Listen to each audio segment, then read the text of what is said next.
Howdy, howdy, hey, folks. Thank you so much for hanging out here so quick and early on the stream. We are going to jump into ads momentarily, and then we're going to jump into some more Crystal Guardians. Good to see you. Thank you for hanging out. We'll be right there.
Okay, howdy, hey, everybody on this fine, lovely day. Welcome in. I am excited to be diving into some more Crystal Guardians, because I had a really good time with this yesterday.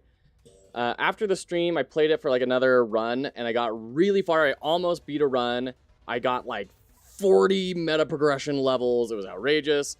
It was super fun, and I saw how busted you can get. I learned a couple more mechanics, and I want to explore it a little bit. I want to investigate this a little bit more, because one thing I'm trying to improve on as a designer is my understanding of systems and my ability to detail out those systems.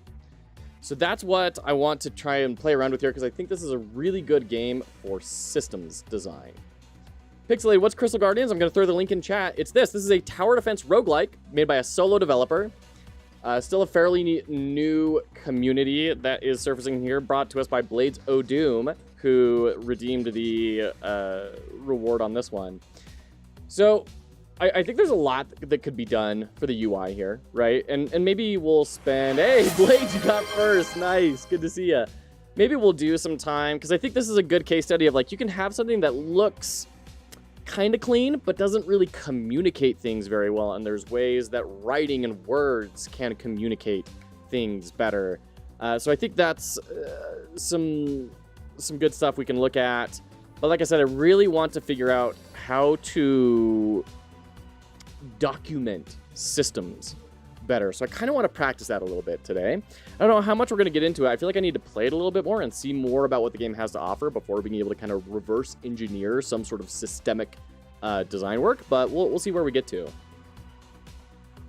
I do today, by contract, have to cover a game that has been sitting in my queue for a long time, Mark of the Deep, which the developer sent me a key for. I'm very excited to be checking that out. I'm on a big metroidvania hunt recently, so that's going to be a fun one.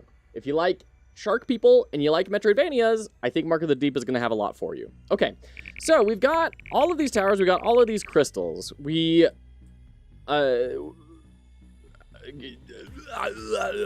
just noticing these particle effects. That's very cute. Okay, some things that I've been learning. You have to scale out of your gourd in this. Like, scaling is the #1 most important thing. It is not enough to have a strong tower. You have to have a tower that multiplies and compounds upon itself nearly infinitely in order to win. I thought I was going to blast through the ending of the game and there was like one enemy type I think that was immune to my damage or something, and it just completely obliterated me. So let's go ahead and throw down, let's get a humble projectile tower to start off with, and we'll chuck you right here. And we'll give you a fire crystal because we still are really strong on the fire. I have the fire crystal completely maxed out as far as meta progression goes. We'll give you a missile drone. That sounds good. And some poison damage. Sure. So one big thing that I learned is that we're going to be getting multiple options for these lines soon. And when that happens, I thought all of those were essentially the same thing. No, they are not the same thing. They are, in fact, different things. So they will all come out of those areas. The wave will spawn from those areas, but by clicking on the tile, it will push the map out in that direction. And you can push this out until the lane completely ends and you get like a campfire of the main base. So I thought that was quite interesting. Let's build this right here because we're probably going to be snaking back around. So I'm starting to learn to be a little bit more predictive on how the level is going to build out. We have this item, Lethal Slow Serum. Gain 66% extra flat damage when attack speed is below 0.66. So we went from 43 damage to 116 damage on this guy. And this is, once again, our lightning tower, and it's going to be very heavy on crits. So let's throw the healthy stake on there, get some extra health. Why not? Speed things up a bit. And I've also been learning you really want a lot of repeat towers, and you want to have those towers in positions with a lot of dudes in their tower radius. I had my, like, carrying tower near my home base, and it was killing nearly everything. But I put down a new tower around a bend way far out in the boonies. It wasn't going to accomplish anything. It rapidly outpaced the tower that was killing everything just because there was a ton of stuff in its radius. And so that was a big lesson of things in radius is more important than kills, which is a little counterintuitive. Nonetheless, here we are. Okay. Burn damage. Let's get a rain tower going. And we're going to throw a fire crystal on here, and then we're going to put the burn damage on there. I think that's going to be a good combo. Woo! Right out of the gate, 2 of them at the same time. Pretty cool game. I suppose it's super hard to balance mid-end game. Yeah, I think that's a fair statement. Isn't that the most fundamental rule of TD? Isn't what the most fundamental rule of TD? Critical strikes have a 50% chance to apply bleed at 100% base damage. Yes, that's really good. On hit, burn already applied to the enemy has a 2.5% chance to spread. Okay, so let's get our rain tower and put that on our rain tower. So you're just going to be raining fire on everyone. Tom Millman, good to see ya. Towers with maximum surface area are king. Not necessarily. Like in balloons, if you get Sauda on a straightaway or something, it might be less surface area than a roundabout, but it may be the right location. But I mean, in general, yes, but what surprised me the most was the level up rate. That it really dramatically was faster to level up. Not because it was getting more kills, not because it was doing more damage, but because there was more stuff in its radius. That was the surprising thing for me. All right. I guess we'll just keep expanding over here. That'll get us a good spot here and here. Oh, man, this is a really good corner to put some more stuff down. You can see we're definitely obliterating things here, going really well. Level 3, level 2. This guy's still level 0 because way back at the beginning. So I've definitely also learned don't necessarily invest in your, first couple of towers. Plus 100%, 20% attack speed, minus 3 range, plus 320% damage?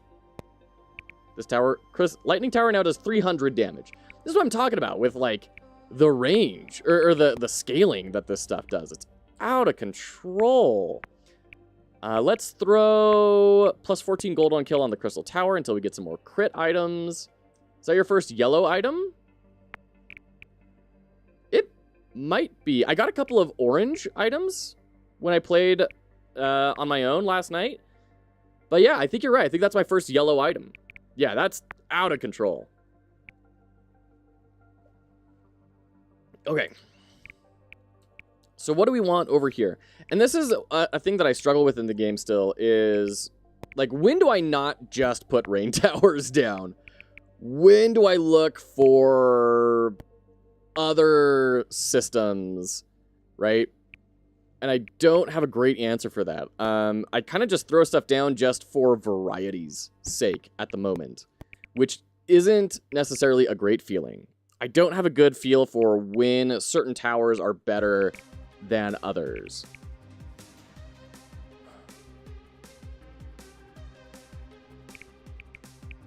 Oh, this has the sky pillars. I got these sky pillar upgrades, and I didn't really know what they were for. Now I think I understand. Let's do the earth crystal on you, I guess. Even though I don't think we have any meta progression on that. But so this is a huge artillery. Okay. There are orange items and yellow items that are sort of secret. Oh, okay. Interesting. We've got some money here. Do we want to spend some of that money? I mean, we could throw down some more stuff over here. Like, why not?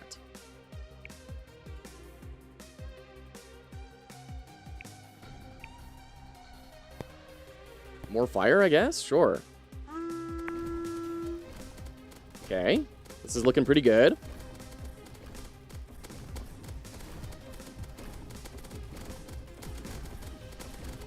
So this should have, like, +3 extra pillars that are falling down or something. I like that it does give us that little progression-based stats on the tooltip. That's really nice.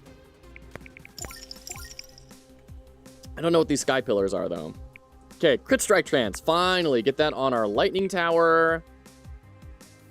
Let's see, extra damage. Yeah, let's get that on the boulder. Sky pillar is to find Rayquaza since you're a Pokemon fan. Which crystal has the sky pillar? The boulder tower. Boulder tower has sky pillar. Progression-based stats, 3x sky pillar.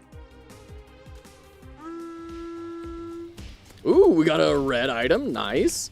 After 5 seconds, a meteor will strike on the last place an enemy was attacked. Okay. Deals 1,250% base damage. So we could, like, take the max health thing off of that, and that's going to do 300 times 1,250%. You can see the scaling just gets outrageous, right? After dealing 1,000 damage, a frozen aura will spawn on the last damage enemy that lasts 10 seconds. The aura slows enemies for 35% and deals plus 33% damage per second. Let's go ahead and get that on this guy. Ooh, crit strike damage. Yeah, let's do that. 13, 14, 23, 11. Let's go ahead and get these extra items over here.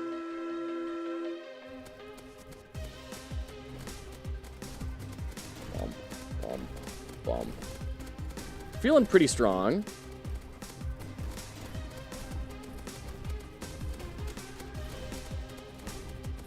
Yeah, no problem. No problem. You have a fire crystal on you? You should have a lightning crystal. Those should be swapped. There we go. I must have accidentally swapped them. Ooh, another yellow, plus 450 bleed damage, plus 25% chance to apply bleed on hit. Okay, we had this guy. This guy has a bleed. So let's get that bleed item off of you. We'll throw... let's take all these items off, actually. Okay, we have 3 poisons. And we could do that. So we're just going to be doing ridiculous amounts of dot damage from this thing. Okay, +2, plus attack speed. Sure, we'll just dump those over there. And... go.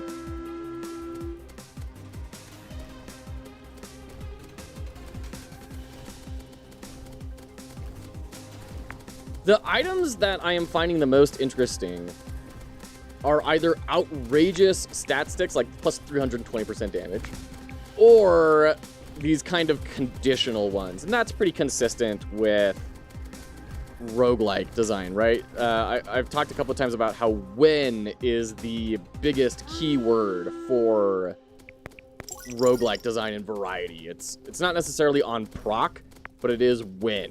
When something happens, do this other thing that allows different parts of a system to converge and become emergent gameplay, right? People can start to create their own combos based off of that. Ooh, 40% damage to all enemies in range that turned their back to this tower. What does that qualify as, though? What counts as turning your back?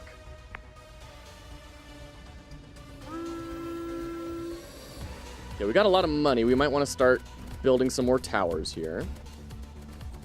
Oh, and I missed the wizard. The wizard showed up, and I didn't even look at what he had to offer. Bummer.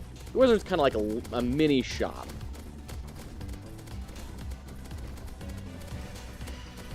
Feeling pretty good, though.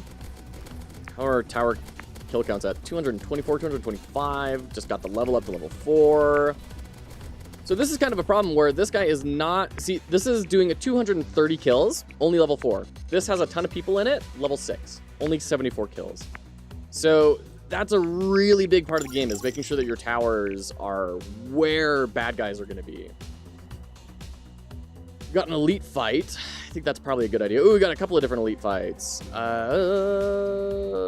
So this is the... Oh, this is going to give us a blue and a white. We could probably do it. We're feeling pretty strong. I think we can probably muster the capacity here. We really want attack speed on this tower. So I'm going to take this attack speed thing off. Oh, we have extra bleed damage too. Take the poisons off. Stack the bleeds. Extra attack speed. Let's do 40% extra damage to anyone who goes past the lightning tower. So when they're walking up here, at the very least, they're going to get hit. And when they're walking past here, they're going to get hit with plus 40% damage. And when we have our damage stacked like we do, that's kind of outrageous. Flamethrower tower, extra attack speed? Maybe. Poison on the flamethrower? Let's try it.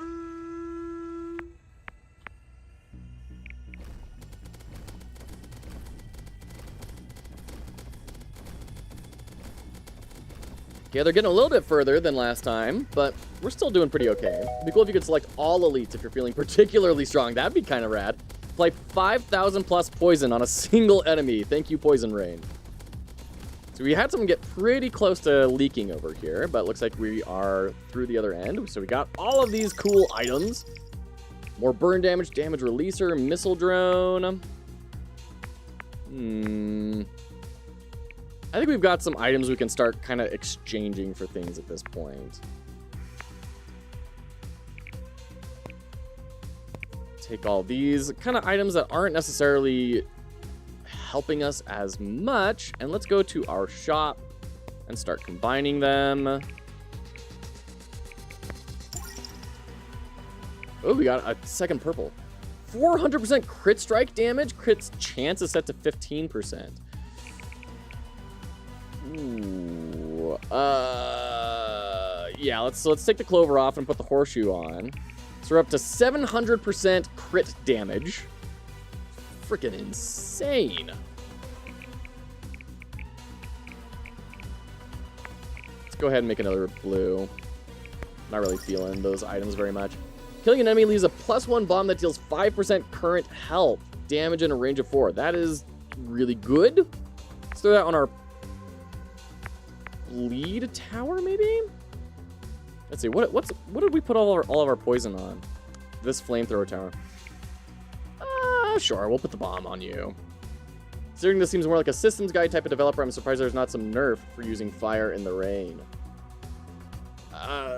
Yeah, I think there is, like on this one, the frost crystal. If enemies are slowed down, they do take 50% less damage over time, right? And then minus 10% damage to slowed enemies. So combining fire and frost kind of hits you a little bit. The fire and frost crystals, that is. So, you know, like here is probably not the best thing. We might want to actually get rid of this frost crystal, because we have a slow getting generated with this frost aura. So we might not even want this frost crystal here anymore. It might just be lowering our damage output a bunch.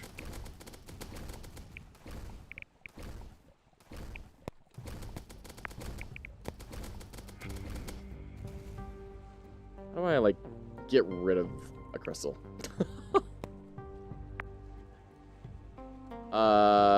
No. Go away.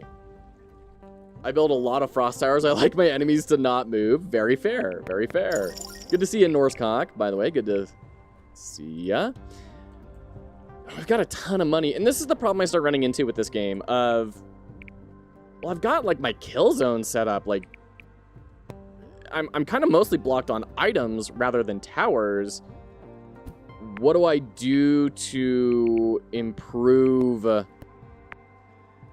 damage of these things? Because it starts to feel like throwing things over here is just not really gonna make that big of an impact, right? Like, if I throw this over here, dump some items on it, like, okay, cool, it exists. It feels like, especially later on, the damage that it deals is going to be negligible. But we can start throwing, like, some of these lightning towers down, because when you get towers at a certain level, they buff every other tower, right? You get more inventory slots based on how many of that tower is at level 10 or higher. So I guess we can just start doing that, trying to farm levels on these things.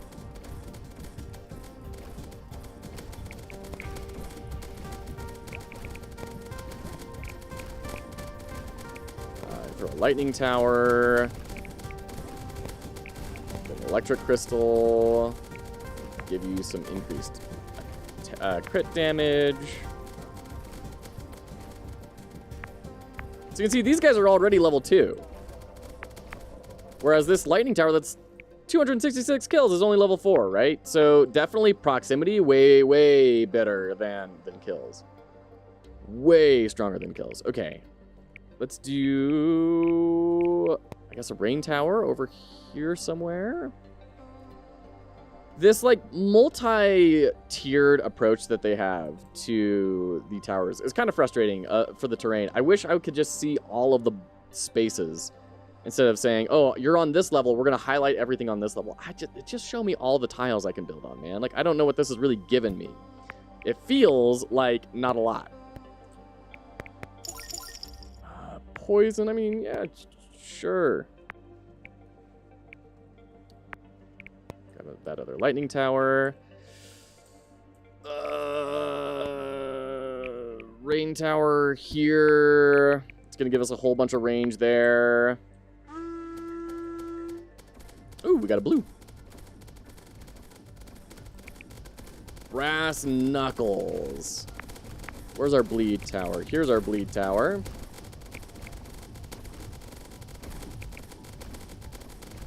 Let's get rid of that and throw on the brass knuckles.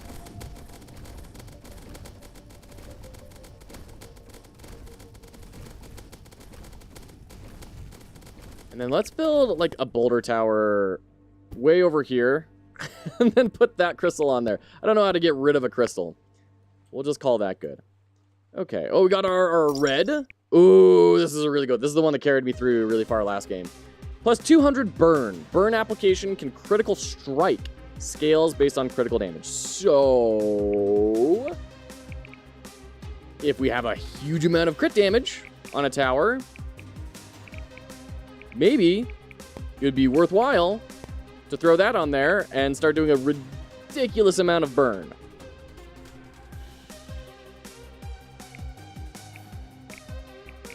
And then probably give it a burn crystal.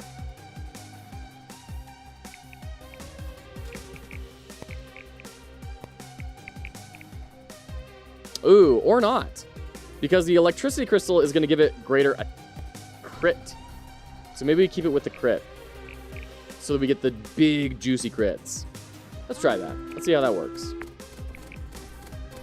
And we'll give this to, sure, the fire thrower tower. Sure, why not? Sure. Have some bleed.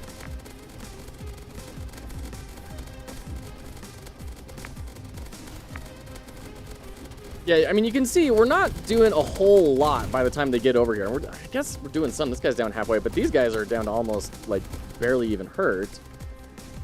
I don't know.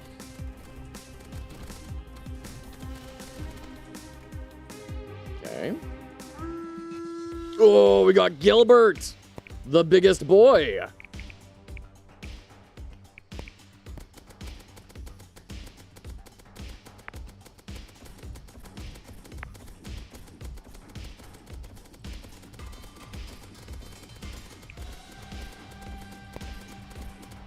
Sort of lightning tower, like right here. That's gonna have pretty good range for a lot of things. If we get some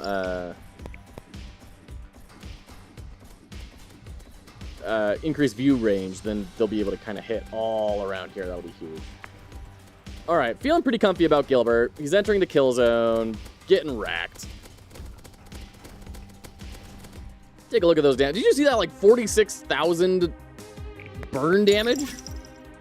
Outrageous. Okay, swap this out for poison to keep going poison on that guy, and we'll just drop you two in. Keep going. We're kind of out of money.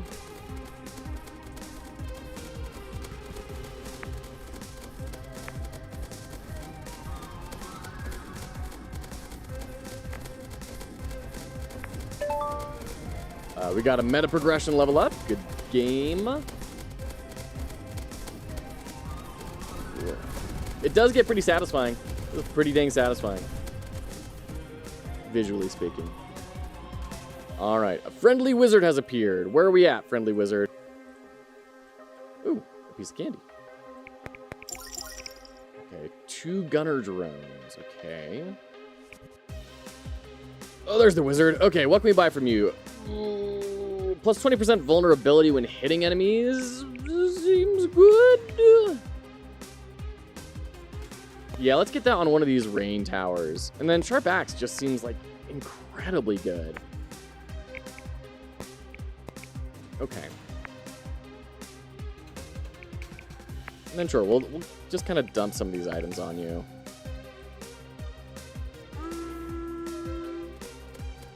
So we're what, on wave 22. No signs of slowing down yet.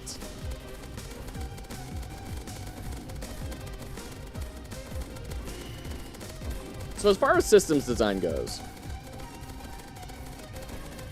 each tower has 1, 2, 3, 4, 5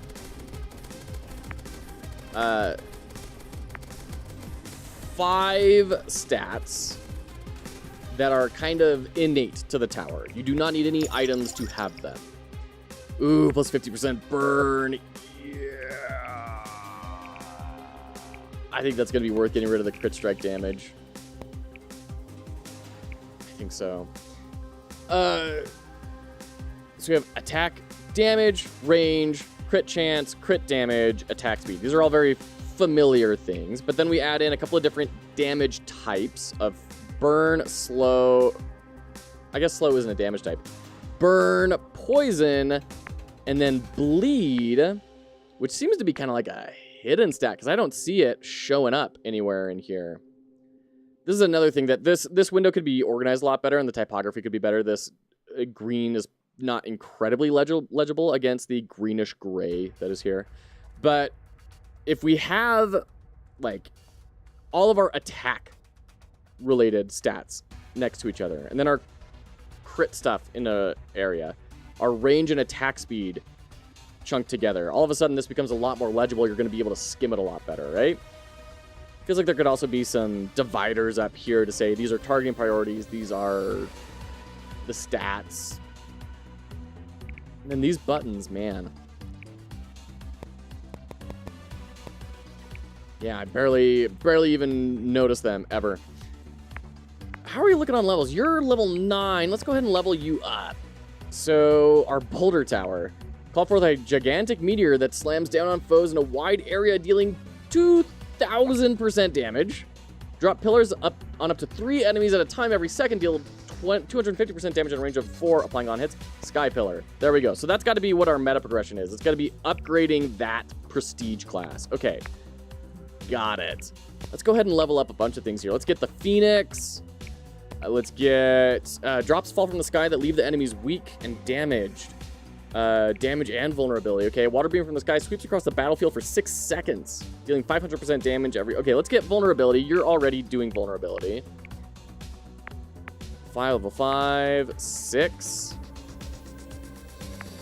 5, 3, 4. Yeah, it still feels really weird. Not gonna lie, it feels really weird that amount of stuff in range is more important than kills. Okay. And we'll call that for now. Let's go ahead and call in the next wave. +2 tower experience from killing. Is there anything we can really put that on? These towers have like 0 kills. I guess you have 13. Sure, we'll throw you on there. All right, and go.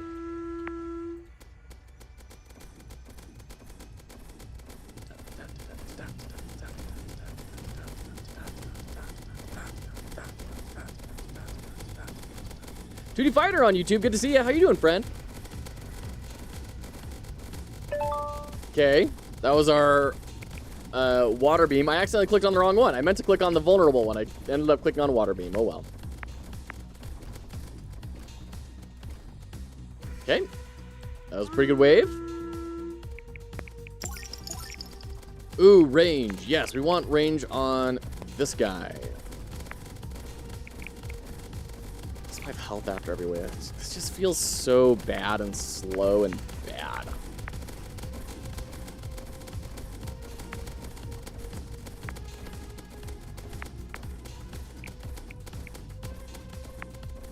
Let's go ahead and take this, well, no, leave that. Let's take that health item off. It's just not really doing anything for us. Take these, and then we'll combo. Doing good. Just realized I'm... I feel like too much is happening on the fighting area. Too much like visually, Nemthus? What do you mean? This is the part I struggle with these big number games. There's a lot of mostly irrelevant action happening each week. Yeah, exactly. I wholeheartedly agree. Get an additional additional hit for 45 plus 45% damage. So we want something big and hefty. I guess we can put that on the boulder tower. Let's start building out its damage capabilities a bit. Yeah, and that's kind of what I was referring to earlier of like, I just feel everything is happening right here, and anything over here is just farming experience so that we get more inventory slots for these towers.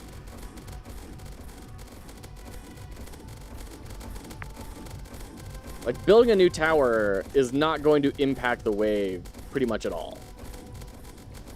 But then what else do I do with my money? I guess I can level towers up, but leveling stuff up is really freaking expensive. We did get this guy up to level 10, though, which is good. Make the electricity jump from one enemy to another, hitting multiple targets. Yeah, that sounds really good.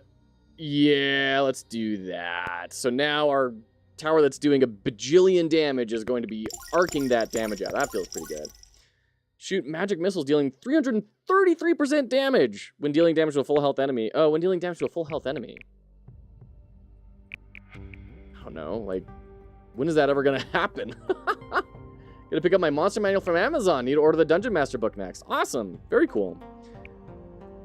Let's talk about like strategizing for the wave while we're jumping into ads here. We did get another binocular, or range lens, I guess is what they're called. So we can do that, and now that's hitting over here. That's a huge increase to what this tower can actually hit. We can give it the unseen presence, give it another lethal slow serum. So, okay, this is actually now starting to kind of maybe look a little bit enticing. Give this rain tower some extra attack speed. But what do we do with this magical scroll? We need something to be hitting stuff when it is at full health, and it needs to be hitting for a crap ton of damage. So that, to me, that says lightning tower.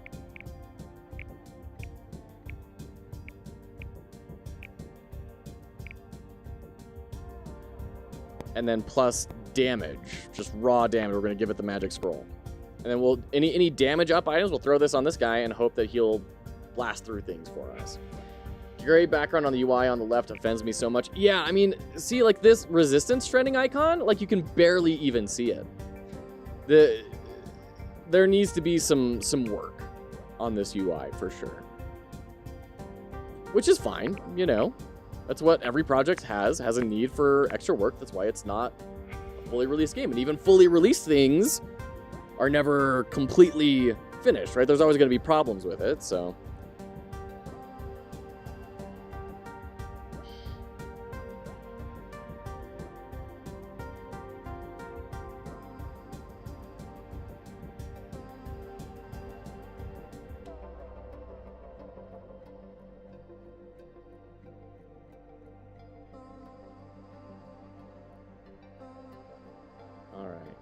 I think we're out of ads. Let's go ahead and dive into this next wave. We are on wave, what, 25? This looks like a good spot for, like, another rain tower, right?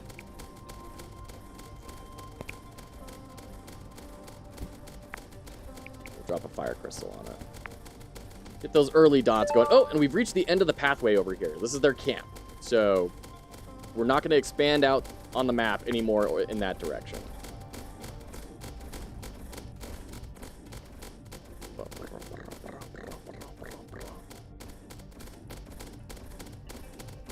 Once again, this is really just to get experience farming for my towers.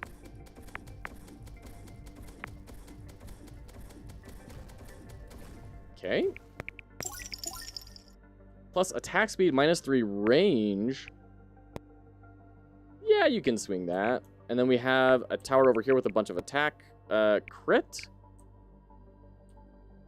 This is damage, right? No, it's attack speed. Okay. I was going to think about putting it on this tower over here, but it feels kind of unnecessary.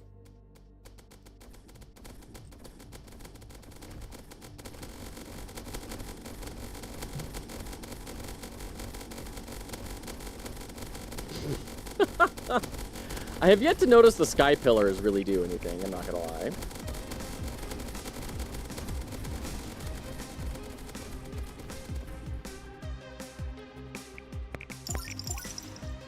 %185% damage to enemies with armor. Sure, let's throw that on our damage dude. Extra range. More range. This thing is hitting everyone. For like 0 damage, but whatever. So we want to drop that on something with really high attack speed, like this guy. So that takes him from 46 to 56 damage. Sure.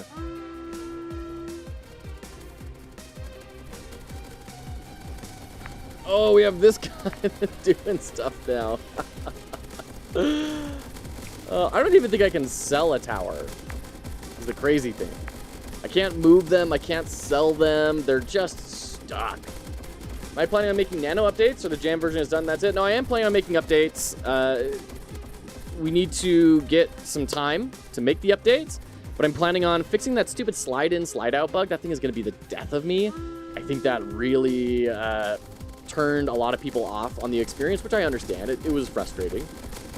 And then I want to build in pickups, like health pickups or a shield pickup or something, to give you a little bit of extra stuff to hunt around for, and then smooth out the difficulty curve. Those are the 3 main things I want to do for that. Wow. 30% damage for every tier 1 item on this tower. It goes from 43 damage to 85 to 101. Wow. 33% chance to shoot a laser dealing 500% damage. Oh, we got another red. 1% chance that an enemy drops a random item. Just globally? Can I just throw that on this dude that isn't doing anything anymore and be good? Get a global up? So is this 33% chance on fire? Because if so, we want that on something with a really high attack speed. So something like this projectile tower would be perfect for that. Horse raid! So fast.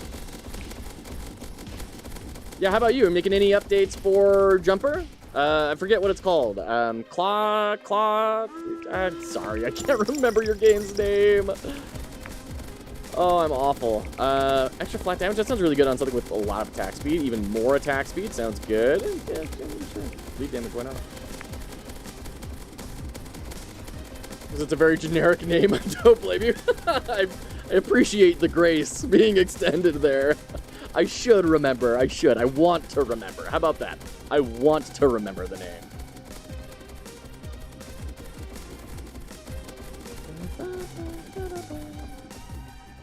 This path is going forever far away. Probably not. There's nothing interesting to fix. Fair enough.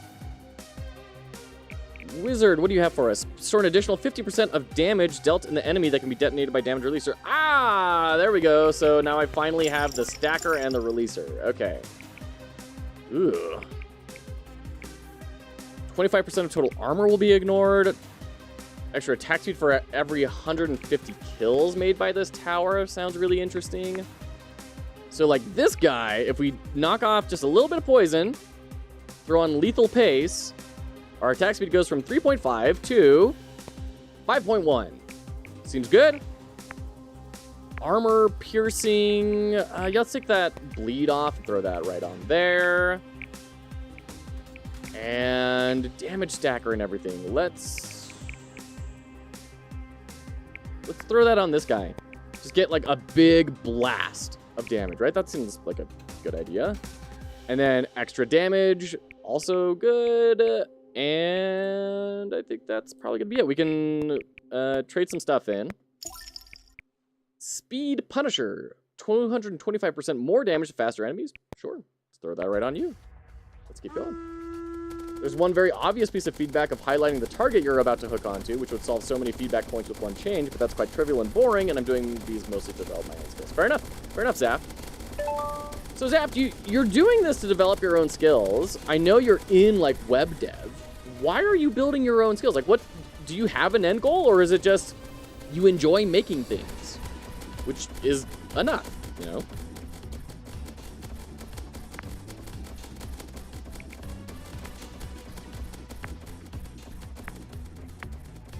Anything getting close to level 10 or level 20? Yeah, you're almost there. Let's go ahead and grab that real quick. The bomb. Oh, an extra attack speed with -3 range. We have something that's like scaling off of attack speed, right? This guy goes from a 4.2 to a 7.64, and we have some other stuff that's improving our attack speed, right? This guy. But it kind of needs to be on a tower that has a whole bunch of kills. What if we get rid of this and we repurpose the laser beam over to here?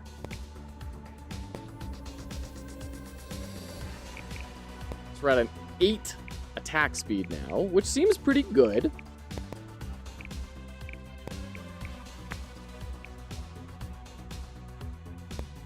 I will say that placement sound effect sounds like it's peaking almost, right? That it's blowing out the sound levels, like it's a plosive rather than a sound effect.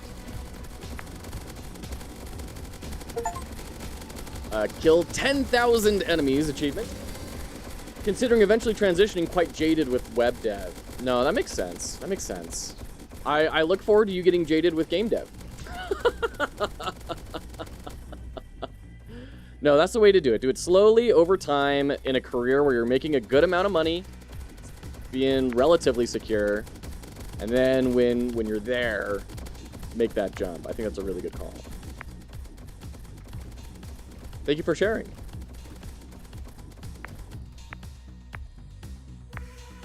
Man, this tower isn't even really doing very much for us anymore. It's kind of all on this flamethrower tower, weirdly enough. And these rain towers are doing good work too. +3 damage for every 300 gold in the bank. Yeah, that's good. Let's throw that on our lightning tower. So we're just not going to spend money for the rest of the game. No more money spending. That's the plan, yeah. Very cool. Very cool. Yeah, I mean, nothing is making it through this guy. Seen that laser that's blasting out, too. It doesn't do a ton of damage for the laser, unfortunately. But it is triggering a lot. I mean, you can see it's getting a ridiculous amount of kills. And its attack speed is going up and up and up and up. We're at 8.2 now instead of 8.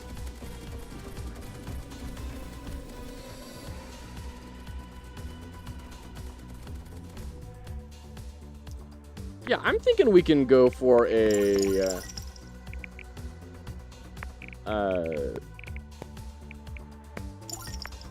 Oh, we got a yellow! 266 poison. Okay.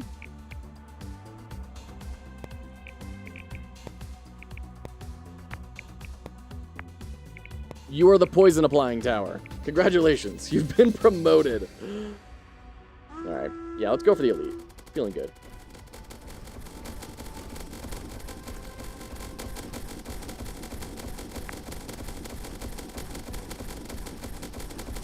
Oh, we got an upgrade.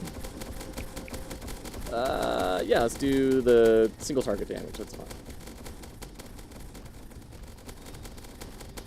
And you are ready for an upgrade. Spikes. Double strike at the location of the spikes, also applying on hits a second time. Interesting. Make the spikes bigger and make them 200% damage and increase radius to 200%. Interesting. So if you want status effects applied, you go for the second one. If you want raw damage, you go for the first one. That's interesting. Okay. I like that. Oh man, extra crit strike chance, and extra crit strike chance translates to attack speed. Seems good for this guy. Let's turn that off. Put this here. It's up to 8.88. Let's combine our stuff a bit more. 8 burn for the amount of enemies within the range of this. Go ahead and get the next purple. Deal up to 200% more damage to nearby enemies. Okay, let's throw that on this guy. Which still has yet to get a kill, by the way.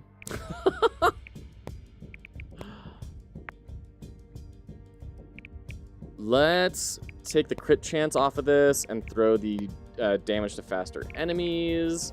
And then we can combine again. And now we have... Oh, another slow serum. Yeah, let's drop that on the boulder. I have a tutorial design challenge and feedback. One specific level and mechanic. I struggled with communicating the last game. Would love to redeem to get your take when there's a good time for that. Absolutely, yeah. So... Really, I mean, the channel points are there for people to redeem whenever. We've kind of got today slotted, but we can start it.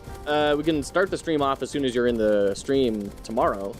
We can pivot whatever we're doing and jump into that tomorrow, as early as tomorrow. So if you want to wait for like a super calm time for me, that is probably just not going to happen.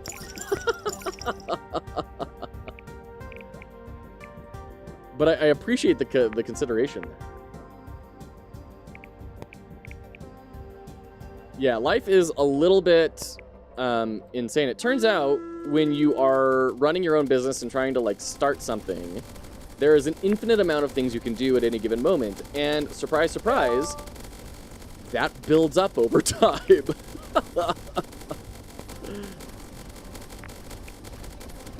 Rather do it in a time where it makes sense. It doesn't interrupt the flow of everything. Sure. Well, yeah. Go ahead and redeem it. We'll do it at the start of the stream tomorrow. That won't interrupt any sort of flow. And tomorrow's going to be a game dev stream because we're going to be doing Banana Jam. We're going to be diving into that. Making a quick little project for that. Which is being hosted by a community member, Alamad. So we always try and support friends of the channel wherever we can.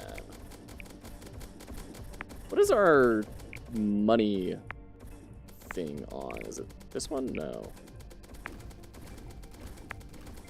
No.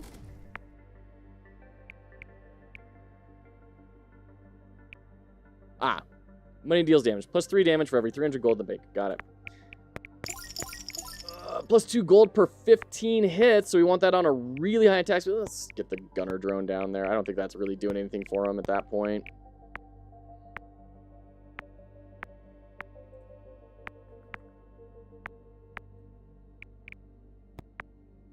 Sure, let's put you there. Shoot a missile to each enemy entering the range of this tower that applies plus 200% poison. Yes. Jeez. 200% poison. We're going to understand how to communicate the mechanic from level 2 in AB, solo dev jam. Okay, great. Looking forward to that. Zaf, thank you so much for redeeming that, and we will get to that first thing in the stream tomorrow. So that's great. Thank you for redeeming that. Looking forward to checking it out. We're on wave 38, by the way. We're doing pretty good. Yeah, I haven't played your submission from the solo dev jam. I haven't played any of the solo dev jam games, which breaks my heart. I really wanted to be a full participant in that one. It just didn't quite work out, but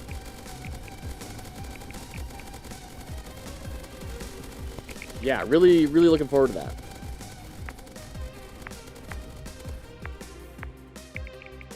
You 450% current damage to enemies with more than 90% current HP. Let's throw that over on this guy, see if we can actually get him accomplishing anything.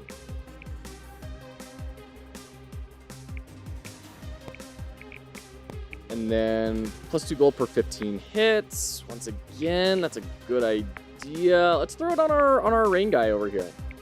Sure. All right. There we go. Hey, Incredibro, good to see you. How you doing, friend? Welcome in. Yeah, this guy is just not doing much for us.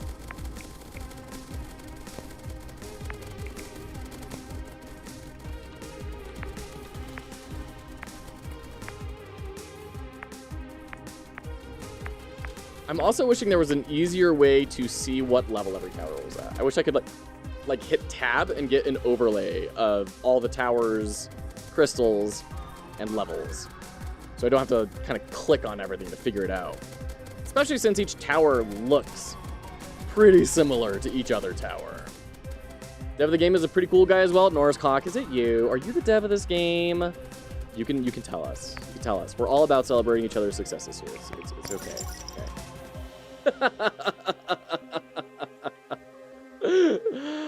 No, Blades of Doom mentioned that as well. That's very cool community, listening to a lot of feedback, making a lot of cool stuff happen. So your game is up and buggy. Incredibro! So excited about that. Super excited. Congratulations. So you got into the deadline, everything is submitted and done. Big congrats, Incredibro. That is huge. 9.28 to, 11 point, yeah, absolutely. I have a tower that has more than 10 attack speed without overdrive. I don't know what overdrive is, cool. 200% flat, extra flat damage, this gets destroyed. Okay, well, yeah, we're gonna throw that somewhere that is, I guess, I don't know. Dude still has no damage. I am not convinced this is really going to work out for him. We'll do that again. I don't know. We'll see if that actually accomplishes anything. Next one is open world game. That did escalate very quickly. You're building an open world game next? Too quickly, if you ask me. Was this your idea, or was this like the team saying we really want to build this next?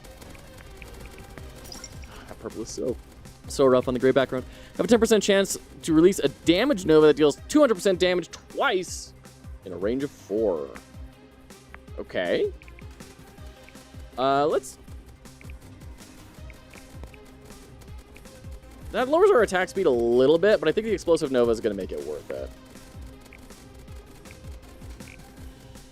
1.7, and now it is at 1.47. That's not too bad of a decrease. I think we can take that hit.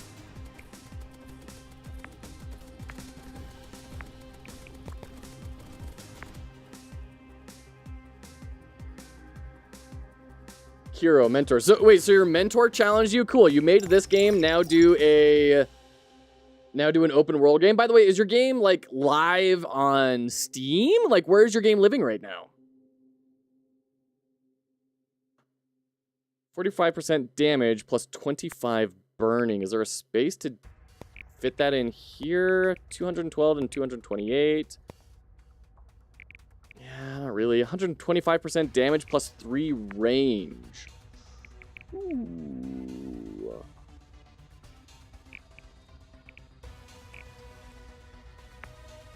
Well, 125% damage plus 3 range. I really want this guy to have a lot more range. Let's get rid of that bomb and give him the crossbow. I think that's going to be better. And then take the bleed off. Oh, wait, no. You are doing full bleed. Take off elite money, I guess, and give the bomb to you, because you're at least, like, killing stuff. Rain Tower, give you the gold per hits, and then go. So we've got this whole space completely built out. Satisfying. We're on wave 42.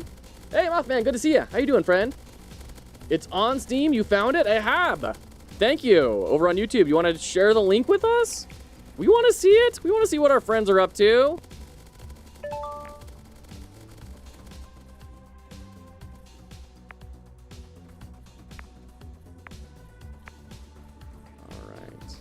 Got a Trojan horse coming in. Like, this is with our dude that's, like, blasting with damage. Or at least should be. Not doing anything.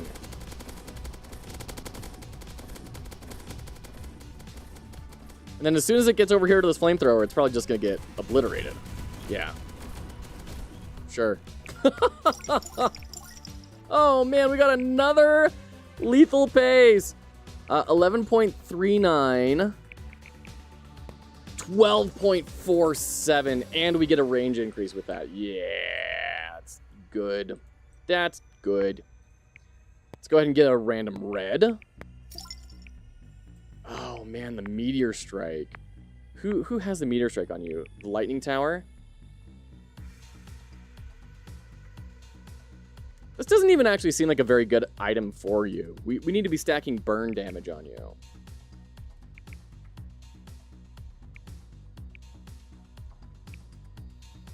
Kind of thinking about moving, as soon as we can find good burn items, moving all that stuff over here. Let's go ahead and go to the next wave. That new webcam window design is so nice. Thank you, Daniel Pancake. It fits in very nicely in this space. I wish that deal a single critical strike of at least 10,000 damage. I wish I could say that that was intentional. It just kind of worked out that way, which is how it tends to go sometimes. Got a Trojan horse coming in from the far end. Can I, like, skip forward? I don't know what this button does. It doesn't seem to do anything. We don't really want any of those from the wizard.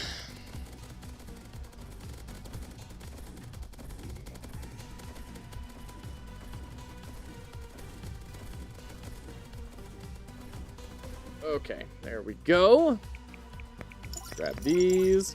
Plus 8% damage for every tower level on this tower. That seems cool. We're actually not getting a whole lot of levels on things. Like, our levels are pretty evenly distributed, and I'm not spending money to... I guess we could just throw some stuff on here. Why not? We don't really have any plans for these items. Wave 44. That's number wang. Man, look at that laser blasting all over the place. Ooh, they're getting a little bit closer.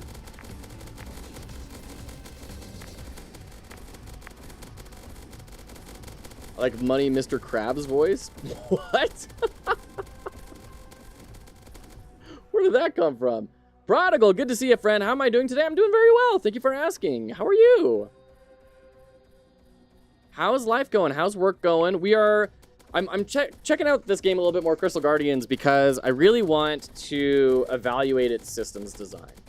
And I want to get better at communicating systems to people and, like, documenting it. So I feel like I need to play it a lot more to more deeply understand it, to reverse engineer the sucker, you know?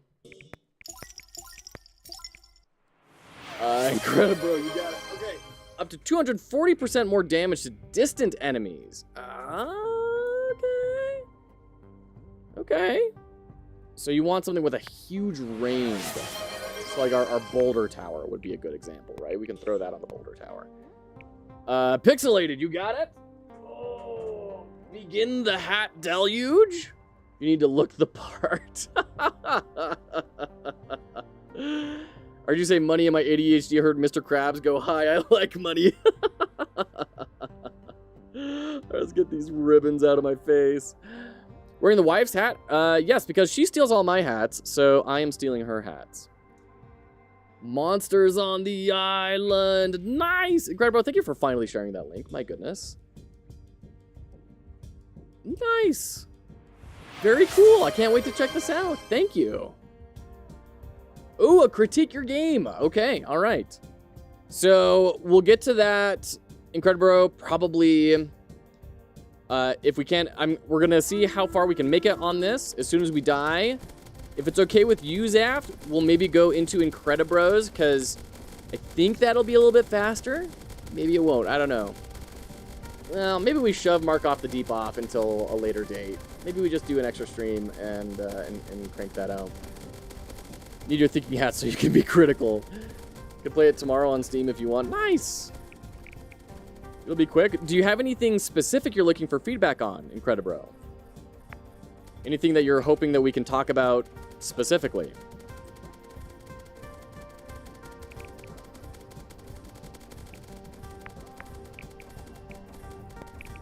Let's throw the meteor strike down. Might as well. And then plus 45% damage. That's just better than this. 105 burn, minus 25% attack speed. That's actually really good for this guy. That's the burn item we've been looking for. On hit, burn applied to the enemy has a 2.5% chance to spread. Also seems very good. And then we can load up our tower down here. You know what? Let's work on the boulder tower.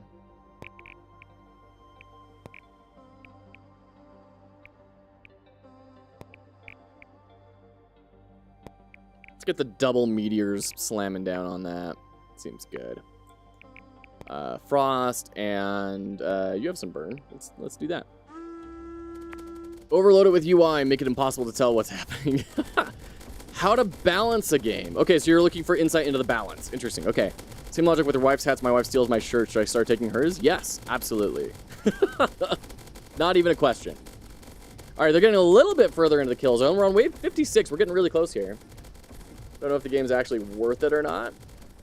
Actually worth what or not?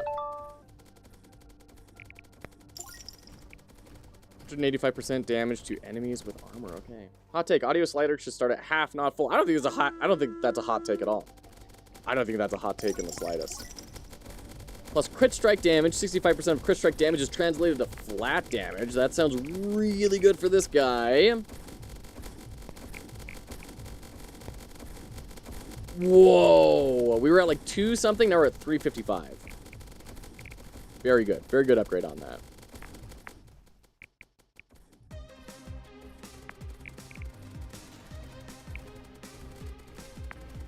And then we can... I don't really want to swap anything off of here. That is such a huge damage debuff for this thing. I think I want to keep that there. Then, sure, we'll throw this on here and get that off.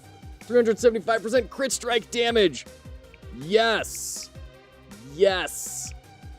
Yes. Okay. We're going to take off the lit mat. Well, let's get rid of the burn amulet, actually. And then we'll throw the crit strike damage on. That's going to be way more beneficial. Way more beneficial. And then we can... Let's see. Extra burn damage. Just throw that on the rain tower. Because this axe is not really doing a lot for you. But you're throwing fire down. So let's massively up the amount of damage that you do. Get you on there. Take off the crit stuff. Go for big damage novas. Sure, we'll go defense breaker. Sure. Let's go. Wave 48. You reached wave 103 in hard mode. Crazy. To develop further or not. Sure, yeah. I mean, every game needs to kind of... that laser reaches very far. Every project is going to have that moment where it is no longer worthwhile to develop. And I'm sure I have yet to experience this. I've got little mini tastes of it, like most of us have, but I can't imagine how difficult that decision is when you poured so much time and effort into it, right? Well, I guess I did Moon Hollow, but we didn't actually get it released. Wearing her 90s Power Rangers shirts now. That's the power play right there. All right, take care, Credit Bro. We'll see you in just a minute. Have my eye on that shirt for a while. I mean, I do trade in items. I don't know. We're kind of maxing out our build to a certain extent. So we can do this, shoot the arrow for the extra poison. 500% damage to enemies below 25% health. Seems really good. Let's dump you on there. 233% damage to enemies that have burn applied to them. Yes. What should that go on?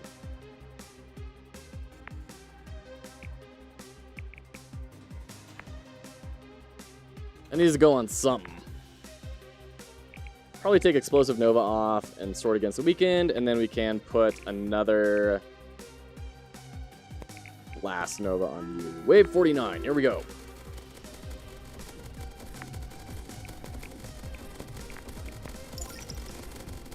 Lethal Slow Serum is really good. Okay, they're getting a little bit further in, but we've got a good amount of more time left in the kill zone. I think we're definitely going to get level 50 down, which is great. That was the goal. We wanted level 50.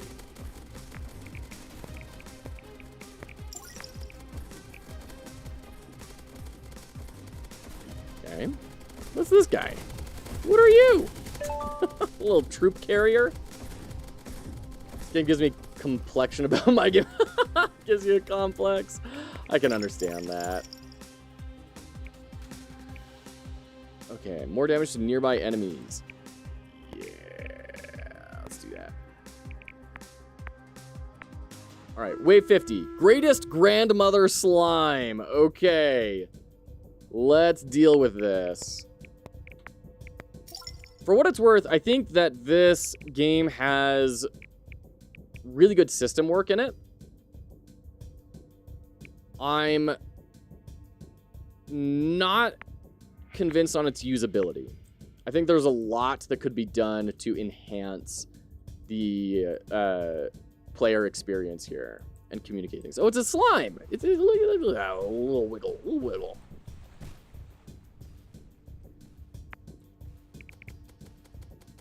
Sure, we'll throw that on you. Why not?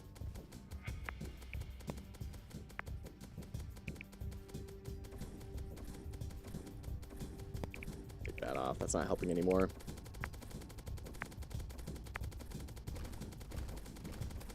Okay, starting to deal some... Yeah. Get wrecked. Yeah, this is fine.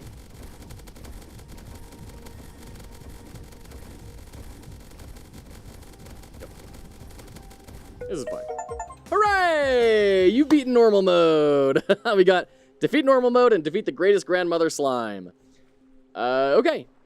Gives 50% experience. Can get kind of crazy both visually and PC research. We'll go ahead and end here. We got some other stuff to get to. But that was a very successful run. Hooray! We got 4 new unlocks. We got 12 new progression points. We can go ahead and buy those. I've been kind of just like buying up big nodes, thinking just getting general upgrades is going to be a good idea. Let's see here. Let's start going up in our lightning. On kill, deal lightning damage in an area around the kill. Yes.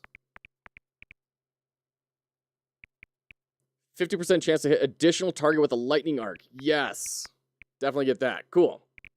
All right, so there you go. That's Crystal Guardians. We're going to jump into an ad break real quick while I get calibrated for doing these channel redeems. And then if we have time left, we'll jump into Mark of the Deep. We'll kind of see where we go. We were going to be going for like another 4 hours today, so we got some time. Wakeon, good to see you, friend. Good to see you. We're gonna do this ad break real quick, and then dive into the redeems.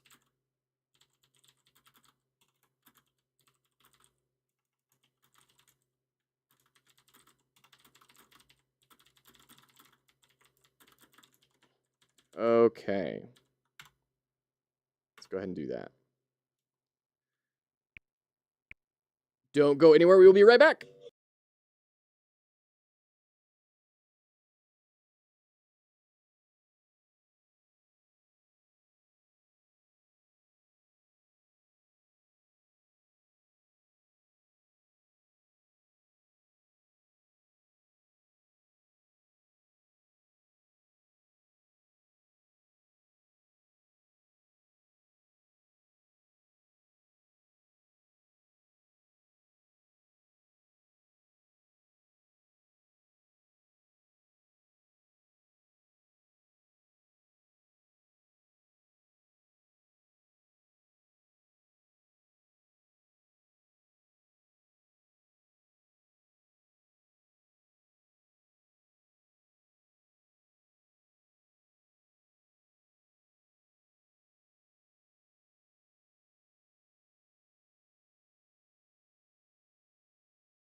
All right.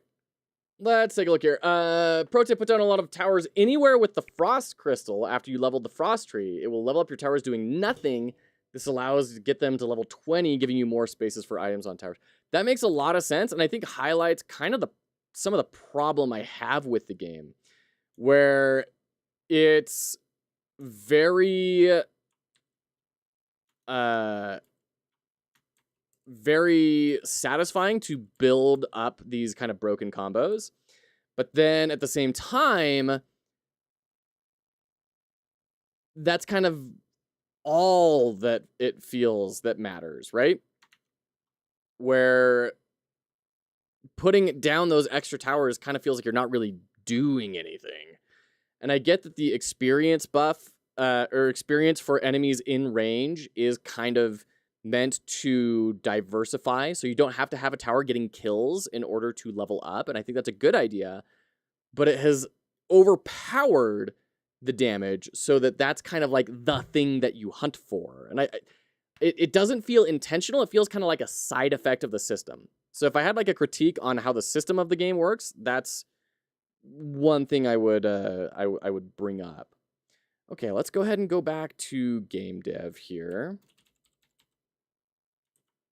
Software and game development. Great. Okay. Let's go ahead and check this out. This is Monster on the Island. In Monsters on the Island, you find yourself on a small, serene island, but pieces far from guaranteed. Nice little splash images. And we're looking for balance. That's primarily what we're looking at. Oh, cute little splash image here. Okay. Settings. Okay. Cute sound effects. Whoa. Okay. Oh my gosh. What am I doing? What am I doing? Ah. Ah. Ah. Ah. What am I doing? I have a knife. I'm getting hit. Where's my health? Oh gosh. The camera's going everywhere. Can I like right click? No. Mouse wheel does nothing. Okay. Just smash. Okay. Got a block here. Oh, hey, get out of here. Oh, come on. Okay. Interact, right click. Okay, so we've got a whole bunch of towers. I assume that's my money and this is my score, but I don't really have a way of determining that. I'm just guessing based off of the numbers and the relative cost of things. Hey, Indie Maniac, good to see ya. Welcome in. Q to enter build mode. Okay. E to evade? Interesting. Shift to sprint. There's a sensitivity. Yeah, you caveman skipping the... I didn't skip the options menu. I saw the options menu. Mouse scroll to switch equipment. A bug hid the 3D UI. Oh, interesting. Okay. So these are walls, and these are all a bunch of different things to deal damage, and then we have weapons. So we could organize this a bit better, right? To put our weapons next to each other, our tower types next to each other. You could look at, like, Orcs Must Die for good UI inspiration for this, right?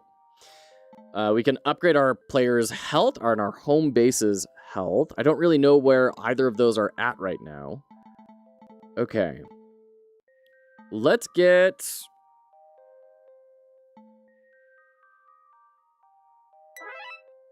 2 fire pits, 3 spikes. Okay. Okay, we need some sort of indicator to tell me what I have selected. I like the hover, but it's kind of... Oh, gosh. Settings. Look sensitivity, way down.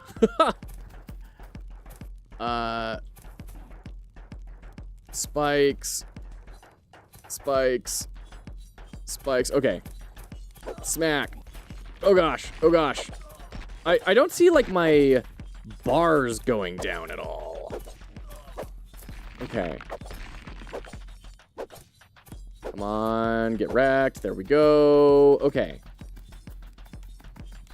So we're gonna have to build a whole bunch of walls. All the walls.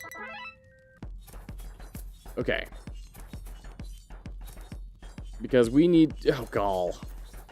Ah, stop coming so fast. I need time to build. Stop it. Stop it. You take so long to kill.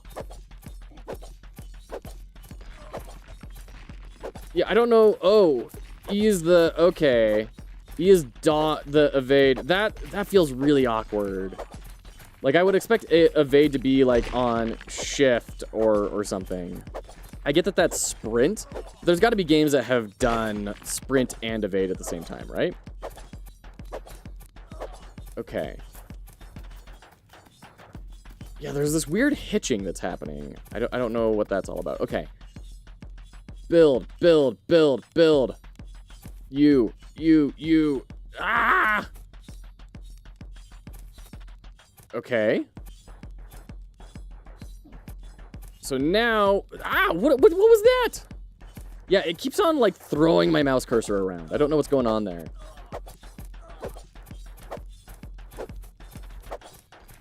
Okay, looks like we can get multiple hits in. Okay. It would be nice to also have an indicator of, like, hey, your base is taking damage in this area. So I can know if I need to be running around and checking it or not. Block, block. And then, okay, so those guys are getting funneled in there. We're going to start building more funnel over here. We don't have enough towers. Buy a billion more towers, a couple cannons, way more blocks, way more blocks. Okay. I'm ah! Come on, come on, come on. Ah! Okay. Okay. Okay. Oh gosh, so many dudes. I'm assuming now that the small health bar is my house health.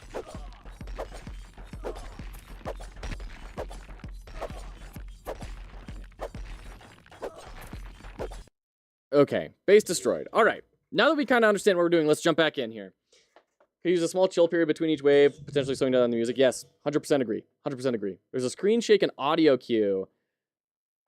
It's hard for me to pick up on that when there's so much going on with so many other sound effects. The screen is constantly shaking around.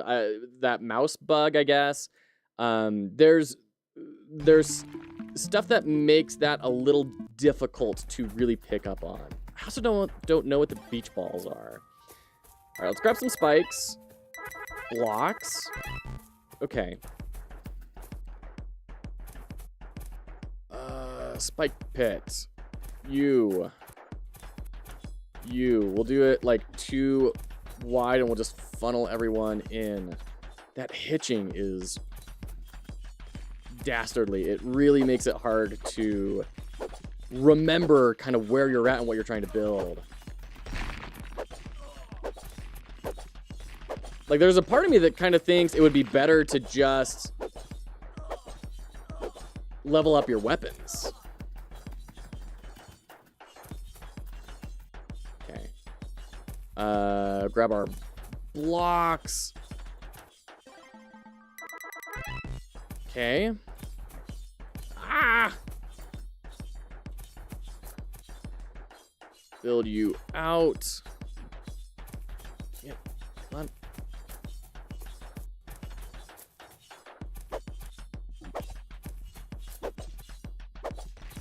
I just had the urge to like hold the button in for a power attack, you know?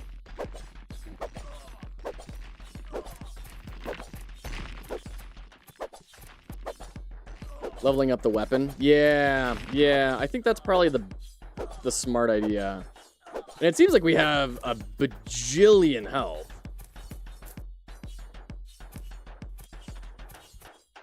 Okay.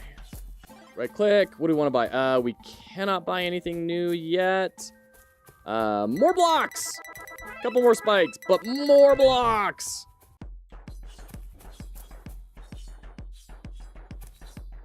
I'm assuming we can't, they can't move through diagonals. Okay. Ah! Jeez. What is going on? Okay. Stabby, stabby. Stabby, stabby.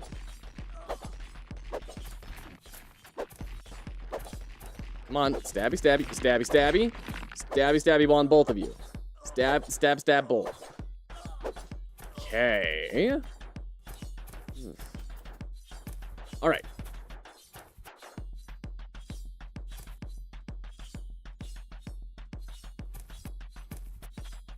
So once again, assuming that they cannot move through diagonals, I think we're pretty close to walling stuff off here, right?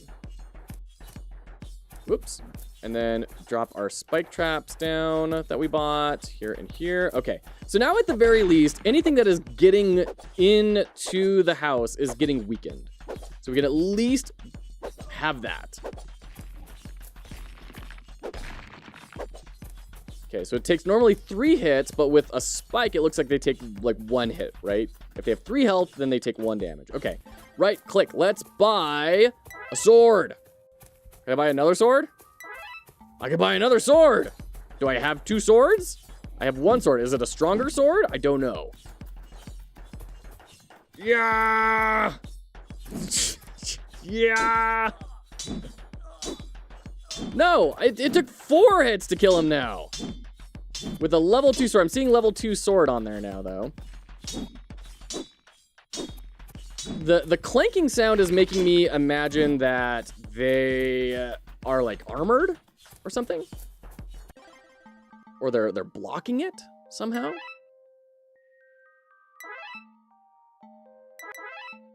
Okay. Let's grab our cannon or fire pits, I guess. Let's do fire pits. And then it's hard to know what I have selected. Where's the cannon? Oh, there's the cannon. I can't see it. Do I have to? I have to build it on top of a wall? Bonk. Bonk. Hilarious. Okay. Oh, geez. Oh, geez. Okay.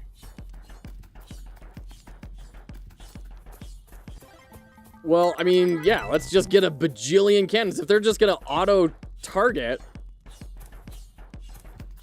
start getting cannons on every corner. Blonk, blonk, blonk, blonk, blonk. I don't need to run out and, like, pick up the coins, so I think I win? Or do I have to run out and pick up the coins? Oh, I do have to run out and pick up the coins. So there is some danger I have to present to myself. Bonk. Hold on. All right, let me catch up on chat for a second. Enemies will get stronger each wave. Okay. Skeletons are hard, you know. Come on, Joe. You need to.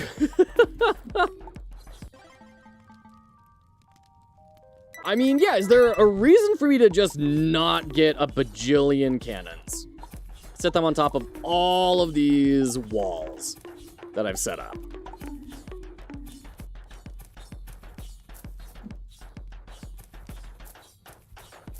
No, there's not a reason. Okay. So, you asked about balance.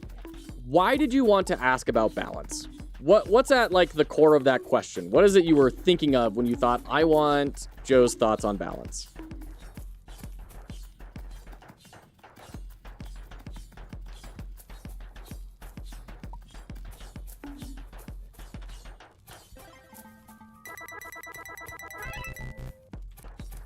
You'll see. Okay.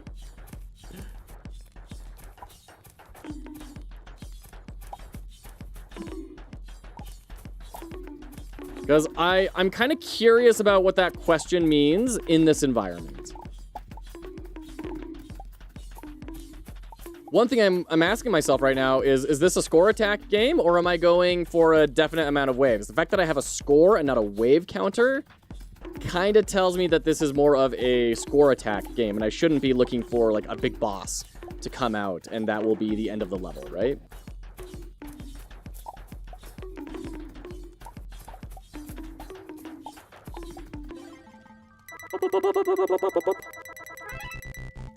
Either you'll go OP or the enemies will. Okay.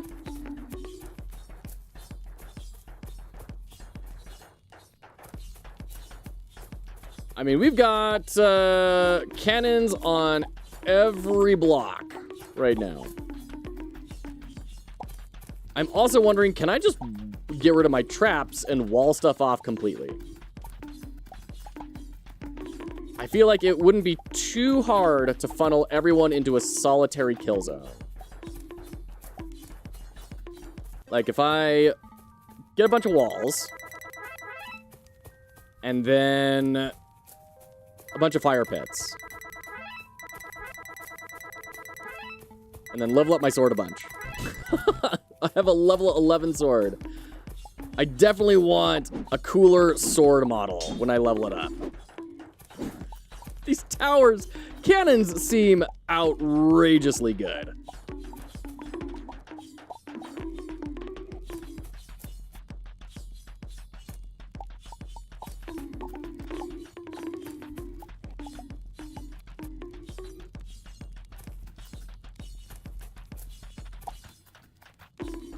Okay, I cannot place this because that will block things off. But what I can do is I can fully maze this.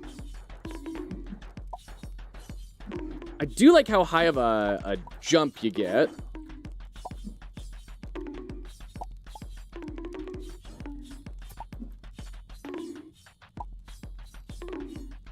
Okay. This is a lot of places for me to put cannons on.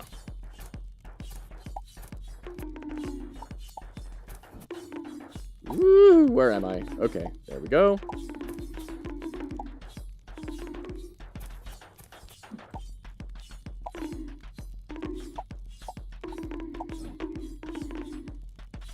There we go. Just drop a cannon, drop a cannon. There we go, our last cannon. And then we can do fire pits. Endless, okay. Seems like sometimes it bugs out a little bit on the selecting towers and stuff. Okay.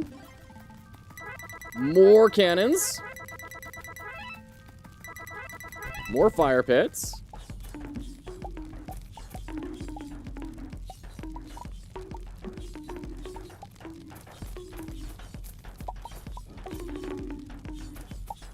Ah! Okay, we get 5 fire pits.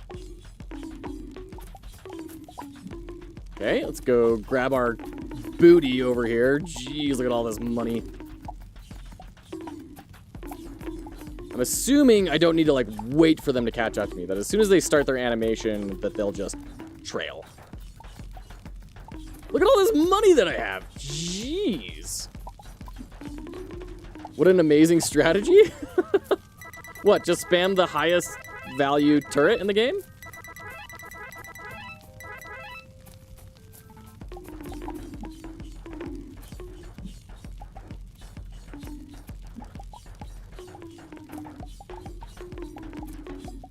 Okay, so then we have the fire pits, which we need to keep on building out. Boop, boop, boop, boop, boop, boop, boop, boop, boop. We need more fire pits. We need a lot more fire pits. Economic, enemies, weapons, everything needs cohesiveness and balance. So, I'm actually gonna say, Incredibro, in my opinion, the biggest problem in this game is not balance. I think it is design. I think the design of this is what is letting you down more than the balance. Balance, you could like tweak some numbers and get something that you're looking for. I don't think there is a set of numbers that will make this game sell millions of copies, right? I think the problem is fundamentally there are like no real constraints. And what I mean by that is you can see I have very easily spammed cannons. Like nothing's gonna get even close to getting through here. So even if you made the towers a whole lot stronger, or the enemies a whole lot stronger so they would walk through this maze, that's only a part of the problem. The big part of the problem is that I have no reason to not just do this strategy, right? I don't have enemies that are strong against fire or fast enemies that will outpace the cannon's bullets. I don't have flying enemies that these, like, there's no constraints forcing me to consider things a little more tactically, right? So for me, I would not worry about balance, and I would go back to the drawing board on what can we add into this game that would create a more complex system. Of course, more enemies, sure, but the enemies have to be more than different types of hit point bags, right? Like, they have to be giving me something to plan around, something that acts differently, and it has that my towers will be weak against, so I have to be careful to consider, oh, I need to plan for these contingencies, right? And to a certain extent, that was the same problem with Crystal Guardians. They have it a little bit because they have, like, really big dudes with, like, a lot of armor, and then they have, like, little small dudes that are really fast. I would like to see that amped up even higher, personally, as well. But it's not a whole lot. Like having a an enemy that is a ghost, and it will phase through walls. All of a sudden, I have to have very different considerations. I have to be a whole lot more on top of my game of, you know, going and slashing with the sword, for example, right? Oh, and we are in ads. Are we in ads? Oh, we're in ads. Hold on. We're just going to go ahead and pause. Is there an actual combo on the big sword? Is the name a misnomer? Sorry, Zaf. That got you on big sword. My apologies. Super artificial low effort changes. Limit the number of tower of type X. You can. It's just, it's still going to be the same strategy, right? You're still going to be building a maze of the best stuff that you can buy.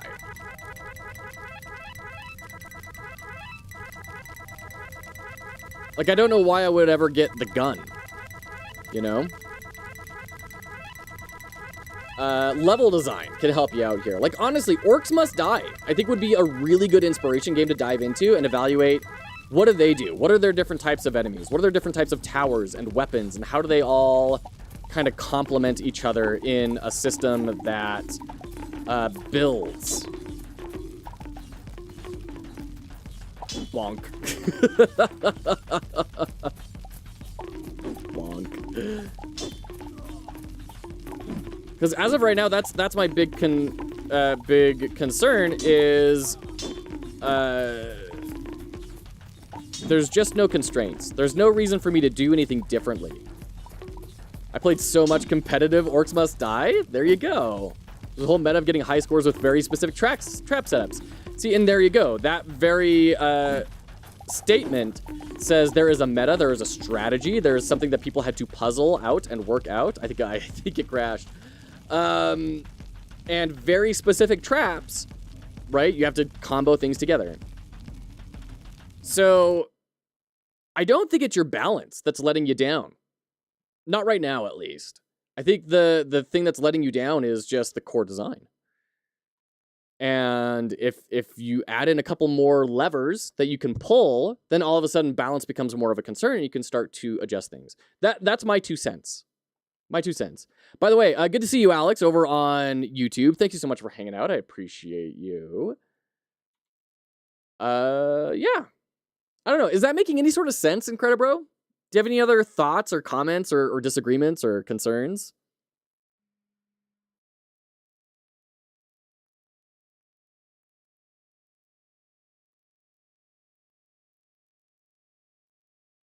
The OMD thing was if an enemy gets hit by different types of traps before dying, it counts each heart as a part of a multiplier and scales your score like crazy. There you go. There you go.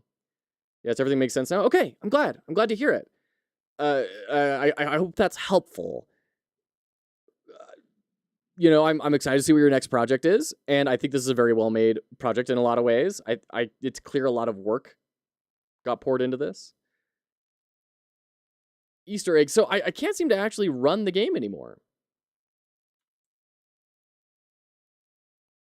What's the Easter egg? What if I like make a new tab with it? Yeah, I've done a Control R like hard refresh.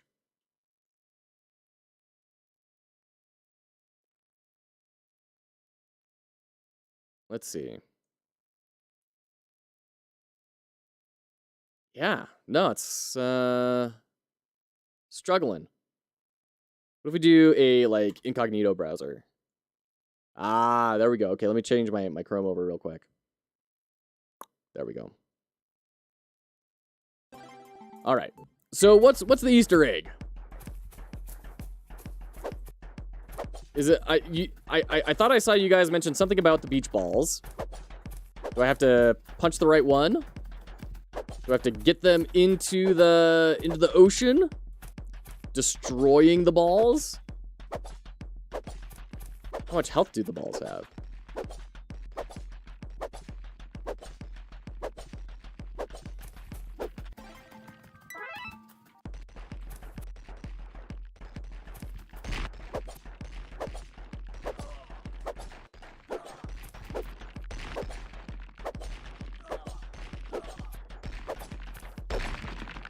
Bow is OP. Okay.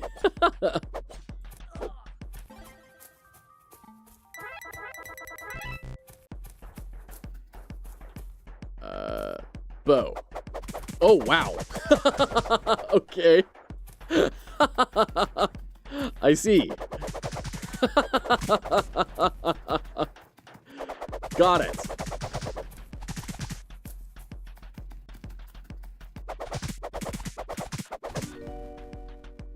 Oh! Cute. Cute, cute, cute.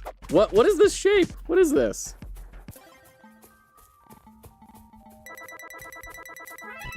Man, arrows are really cheap. Holy cow. And cheap balancing ball. Oh, can I get on top and become the ultimate sniper? Hold on. Block.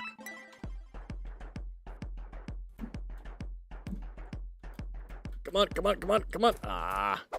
Hold on. I have a plan. Okay.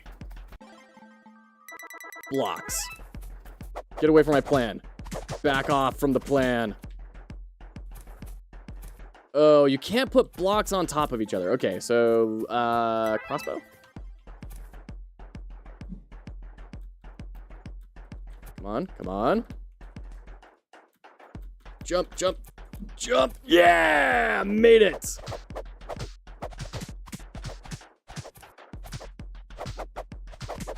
Wow, crossbow seems really strong too.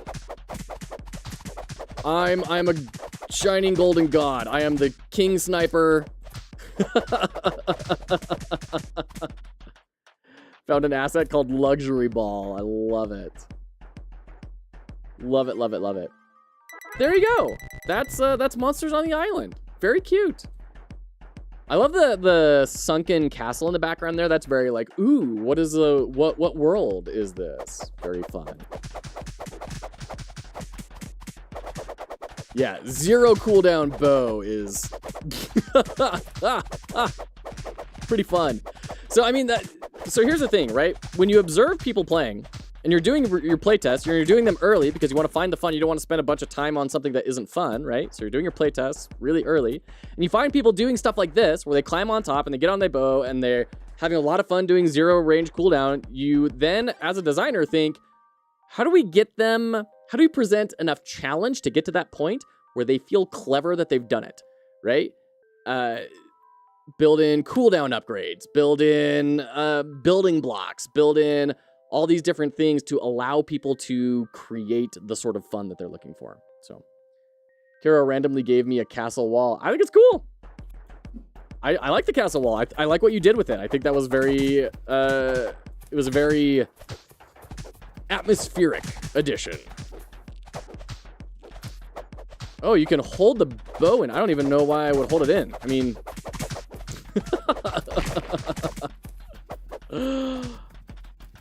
There you go. Look at the torches. Or are they barrels? Very creative. Barrels with a particle effect on them. Very cute.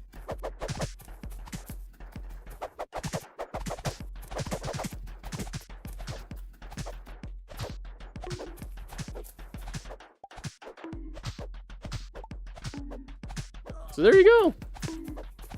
Yeah. I hope that's helpful, Incredibro. Thank you so much for submitting this and for building it. Really, really cool. I know you guys have worked so hard on this. You especially. You were, from what I understand, you were really dragging a lot of the team forward on this. So well done. Get back to this someday. Fair. Absolutely fair. All right. Very cool. Thank you so much for that. That was Monsters on the Island. We're going to throw that. I was the team. Yeah, that's what it kind of sounded like with you. Okay. Let's go ahead and let's do Zaph's game. Zaph, are you cool with that? Should we jump into your solo jam? What's this? Oh, we don't need that tab anymore. Jeez. So this is the... Sure, okay, sounds good. This was your entry for the Solo Dev Game Jam, run by Captain Coder and Practical NPC. Practical NPC headlining it, Captain Coder supporting. Everything had to be done solo within, what, 3 days? Or 48 hours? I feel like it was 3 days. Think you were playing and making the game better? Well, I didn't make anything better. I just gave thoughts. You're the one that's making it better, and best of luck. I thank you for submitting it. You did everything, including art and music. Very, very cool. Shader God time, absolutely. And you're looking for... Let's see, what were you looking for? Understand how to communicate the mechanic from level 2. Okay, so we have a tutorial problem. We have a communicating to the player problem. Let's go ahead and take a look here. Run, A and B. Is it literally A and B?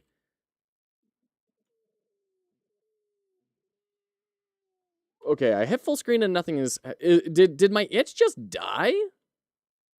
Is Jet dead? Okay, now it's... Yeah, weird. My itch is, like, super broken. Okay.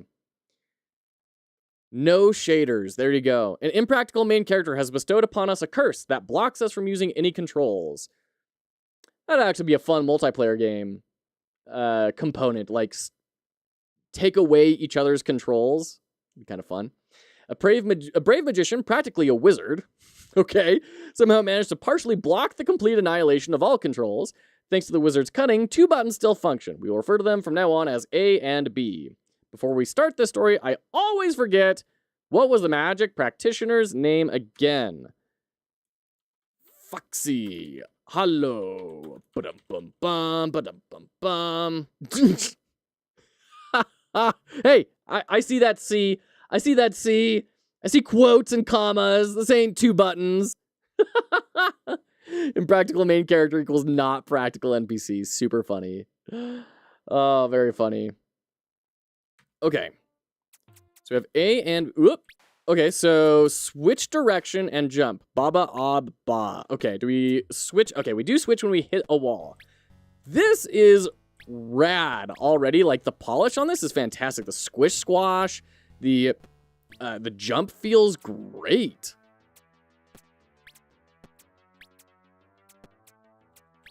Okay, so jump up here. And there we go. We're on level 2 now.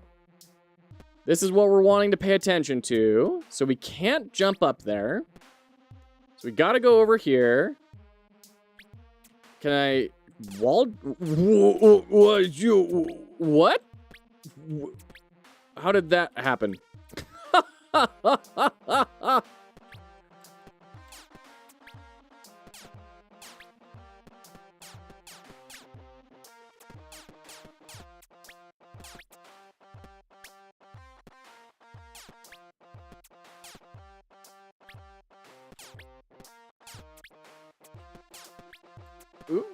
Okay.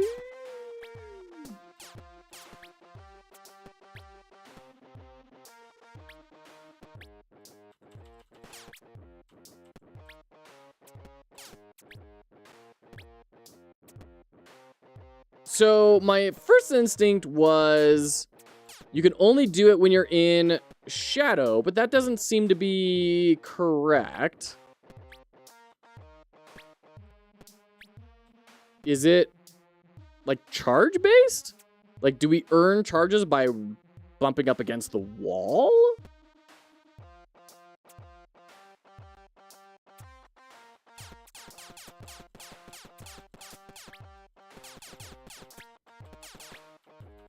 Because, like, sometimes it feels like I can do infinite of these, and then other times you always come up with crazy systems.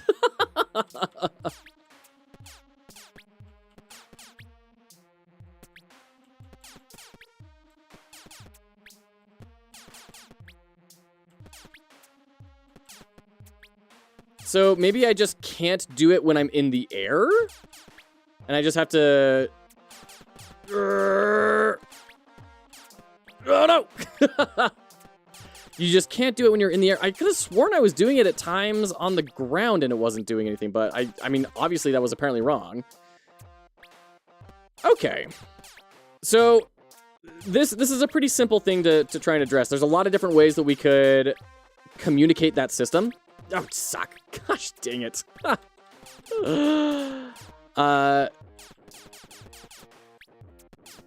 I think once I get past this level, we'll jump into Figma.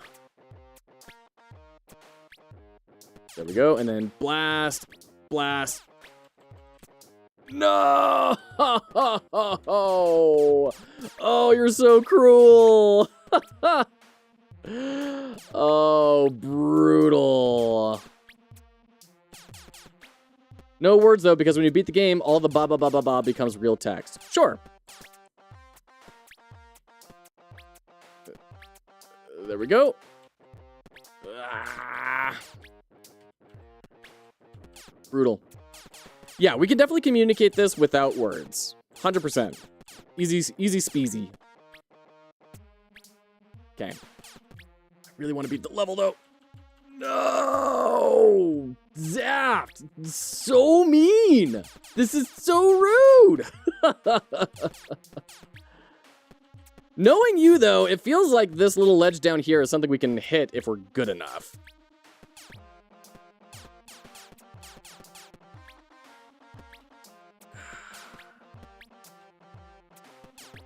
There is a shortcut. I imagined as much. There was a lot more to the level. Aha! Oh, so close. There's a lot more to the level than seemed necessary.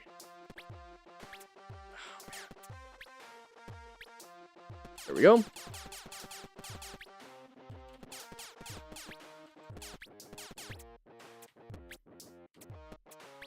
There we go. There we go. Yeah, no! No! Gosh, dang it. Am I just extraordinarily bad at this? Did other people get this way faster than I did? I have to know. Don't tell me. I can't know. It'll destroy my fragile ego. The jump you almost made only using the left part of the level was very doable. Yeah, it feels doable.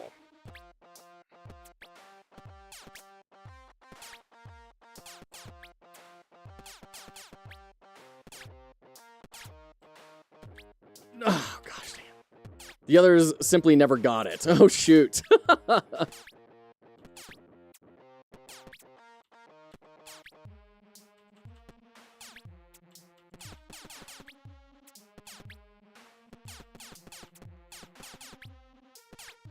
on.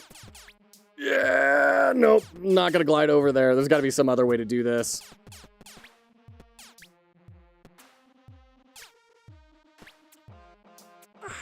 Shoot.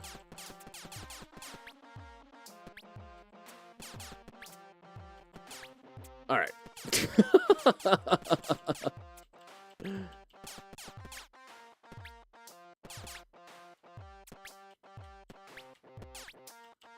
It's funny because I see you doing the move required, then you don't. Oh, shoot. Classic.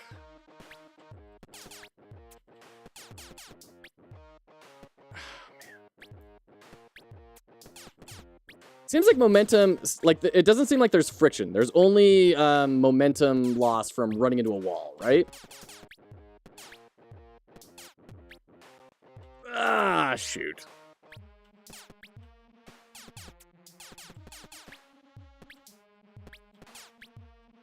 Woo! Okay.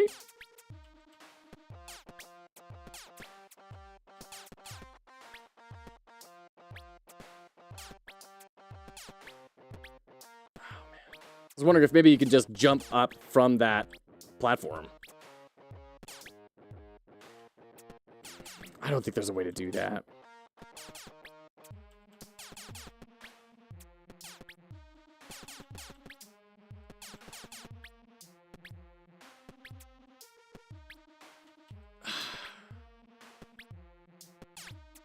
Yeah, no, that's not gonna happen either. Okay. Well, let's do it the real way. Yeah, there's some generous coyote time on here, which I appreciate. I always like game kind of giving you a bit of a bone there. SNES flavored dash super coyote time.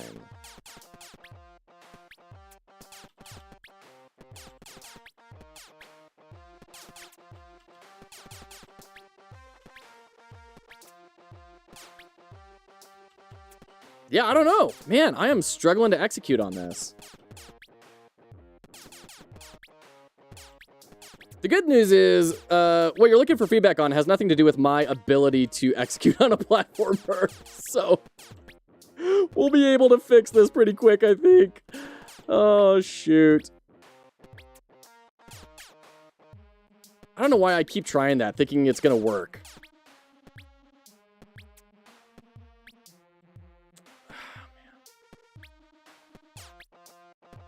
Just refuse it. You can hold it in? I didn't know you could hold it in. Okay, that's a different story. Shut up. This guy New Zealand, good to see you, friend. How are you? I thought you had to, like, spam it. Okay. That's another thing to consider. Okay.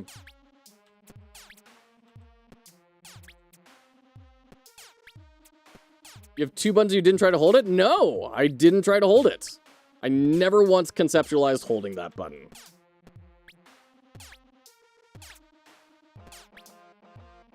Let's see. What does holding it do for me? It seems like we still... Ah, there we go. There we go. About to start work, so I'm super sad. Aw. Well, we're rooting for you, this guy. Hope things are going well. Okay, that's the solution. Okay. Family good. Family's doing very well. Yeah, little guy's doing good. He kept us up like all night last night. That was fun. So that is like our sign that we need to be doing more solids instead of having him tank through like 5 bottles at night. But other than that, yeah, things are going great. Little girls in preschool, and things are going well. Hope things are going well for you and your fam. This is what I tried to communicate with this level. Okay. Yeah, so I think some things are, at least maybe reasons why I didn't think to hold it in, is that this is a dash, right? It doesn't necessarily read as a glide, but the pixel art, now that I'm seeing that, like, communicates it's a glide. So how do we indicate this is more than a binary on-off state, is essentially our question. Well, it's not our only question. We need to figure out how do we communicate the binary that you can only do this when you are on the ground, and how do we communicate that you can hold it in? Both of those things we can... I think we can have some good efforts with here. Come on. This one yesterday, this level took me so long. Yeah, I'm on like minute 11 on this level, I think. When Zaps came in, he said like, yeah, we need some help learning how to tutorialize this and everything. I was like, I don't know, we'll see. He was not wrong. He was not wrong. This is a tough level. Good to hear things are well, buddy. My kids are good. Annoying, but good. Glad to hear it. How's your game going? Is that getting closer to like a demo? When am I going to get to play it, is what I'm asking. That was my biggest issue. I wish I could do it anytime, since there was many times I missed being able to press it. I touched the ground for 1 frame, but that was not good enough for the game to let me boost, and then I missed the jump. I could see that, yeah. I've experienced similar times where I, like, feel that I should be able to make the jump, but I can't. All right, take care, Prodigal. Thanks for hanging out. Best of luck in your meeting.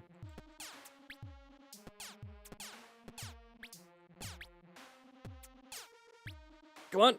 Oh, man, I gotta hit that closer to the edge. The timing is pretty tight. So that is one thing. As far as level design goes, if you're gonna be introducing a mechanic, have it be a really lenient use of that mechanic for the first time that they get introduced to it. And then you start ramping up the difficulty of the timing, right? Okay. I think my brain is grokking, I think, how to do this. Go. Jump. There we go. Oh, no. Oh. Go. Jump. Jump. Okay. We made it. Oh, shoot. There should be more forgiveness and maybe arrows in the back. But we can't use words. That was a design constraint we have. DC Scrappa, hello, welcome in. It's actually moving along quite nicely at the moment. I've been learning a lot of game dev math, so that's been helping a lot. I'm putting together a basic prototype level demonstrating the mechanics. If you want to try it, I'd be happy for you to do so. Awesome. That sounds awesome. I can't wait to see it. This guy. That was better than me. You check the menu before you go? Absolutely. Let's check the menu. How do I check the menu? Is there a button press? Do I refresh the game? I have to refresh though because 2 buttons. Fair. What if I hit B?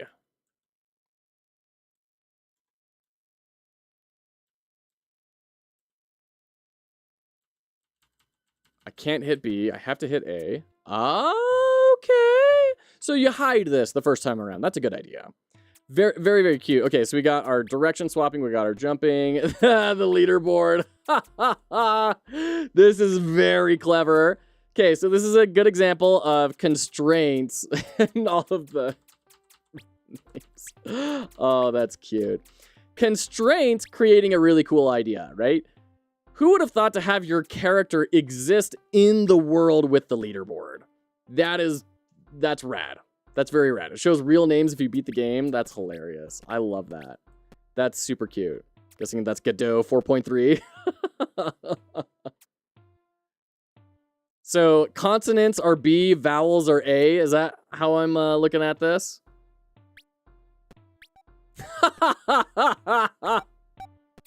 I love that so much.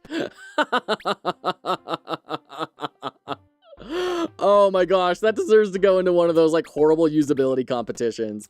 Oh my gosh, that is so funny. I love that. That is so clever. Oh man. Okay. All right, let's get back to level 2 and we'll take some screenshots and we'll kind of play around in Figma for a little bit. Okay.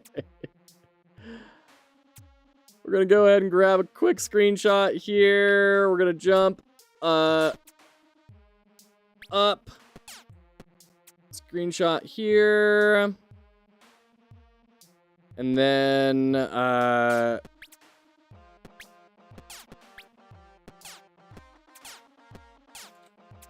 screenshot in the air. Did actually manage to nab that. Great. Okay. Let's jump back over to Figma. We're going to go to our analysis page here. And then we're going to bring in our screenshots. Let me grab those real quick.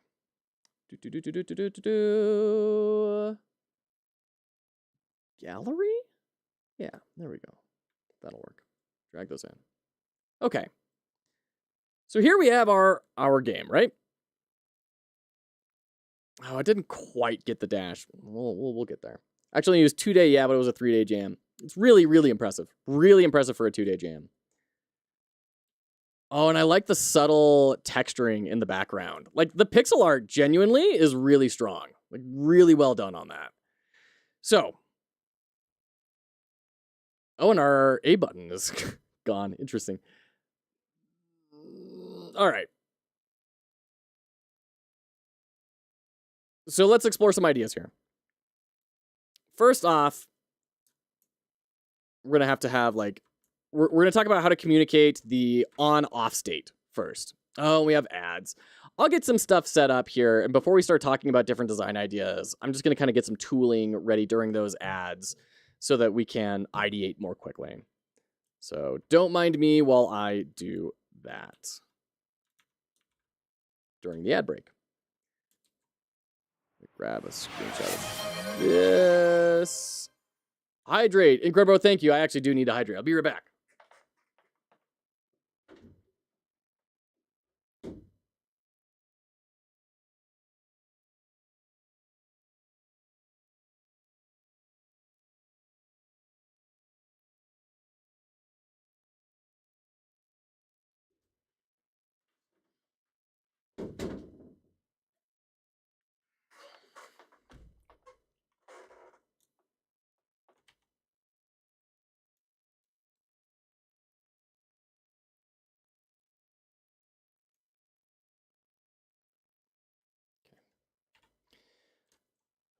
So you, and then you, and we're going to grab this. We're going to make a rectangle here, and we're going to do this. Make it the same color so that we can live edit this. This is the super boring stuff no one wants to watch.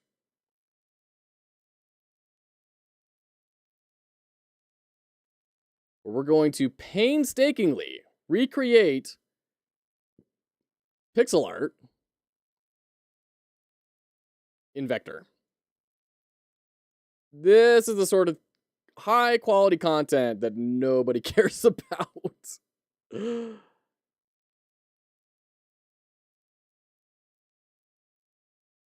you know what? We're actually going to have to move these a bit.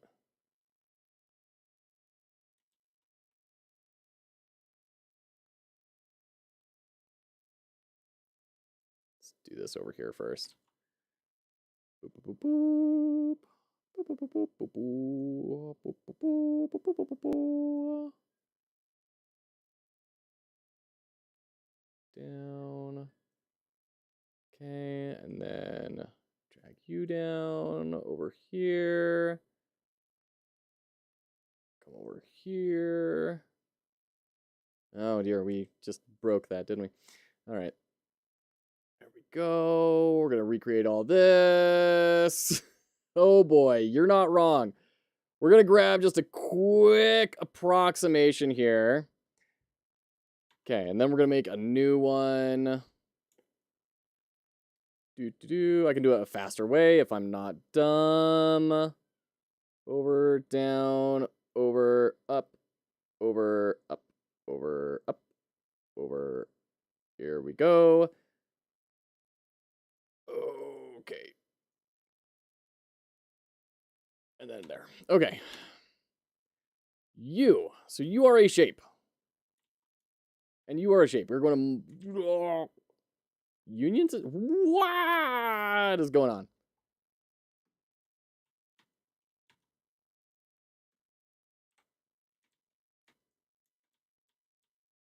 Where did the other shape go?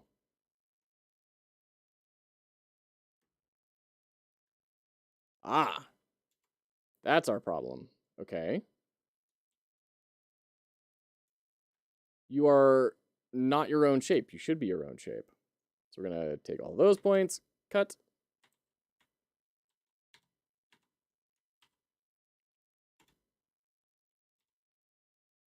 Copy, up. No, don't do ah. What are you doing, Figma? All right, there we go. We have our own shape. Just these anchors to be correct. There we go.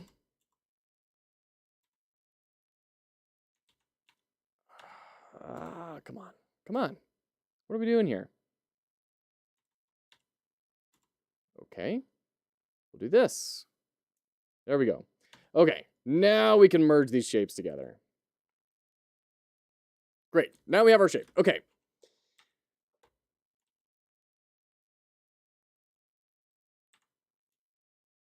We're going to make this graded. Okay. So a couple of different options I had. On the pixel art, I maybe learned a thing or two working with JJ. Was that one of your former teammates? Rotoscoping static pixel art. It fills me with determination. So you rotoscoped?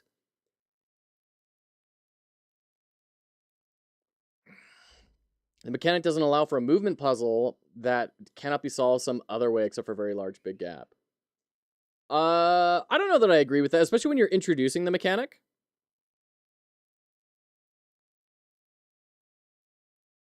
I think there's some ways it can become more clear, and we can talk about that too if you'd like. The one from Hookshot Robot, nice. Hey, Endo, good to see ya. So this is Zaf's submission for the solo dev game jam. It was very cool, and he had a problem where you start with a certain mechanic, and then you go to another mechanic in the second level, and people were really struggling to understand that mechanic. So we're going to look at what are some different ways we can kind of communicate this. Dodging wizards. Okay. So, first up, if we are on the ground, right, we have our standard icon. But if we are in the air and we're falling, we replace it. Right? So you can do this with color, but I know you're sticking to a very strict color palette. So if you didn't want to use different color, you could just throw, essentially get rid of it with some sort of animation, right? So it could,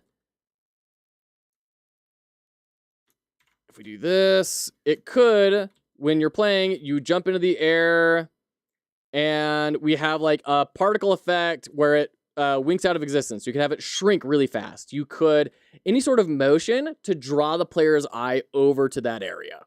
To say, oh, look, a state has changed, right? Only dashing destroys the wall kind of mechanics. You could do that, yeah.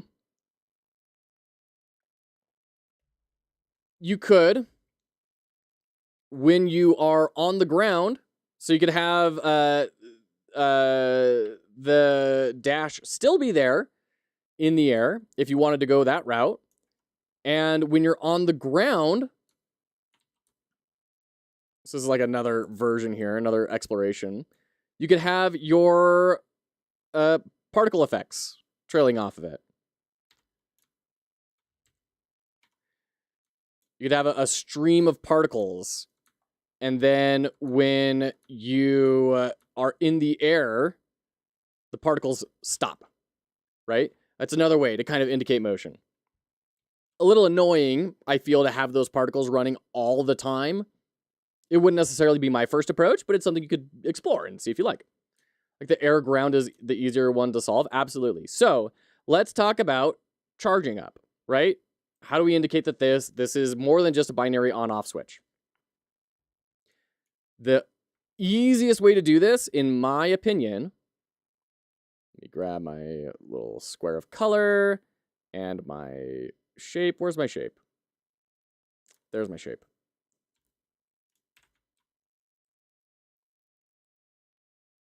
Easiest way to do that, the right color. I'm going to copy and paste this, bring it in front.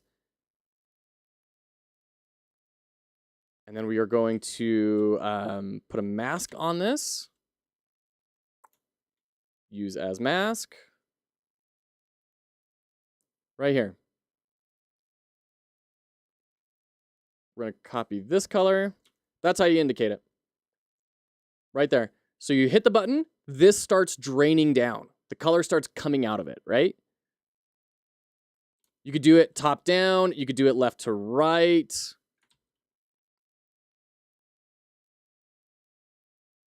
Right? So you could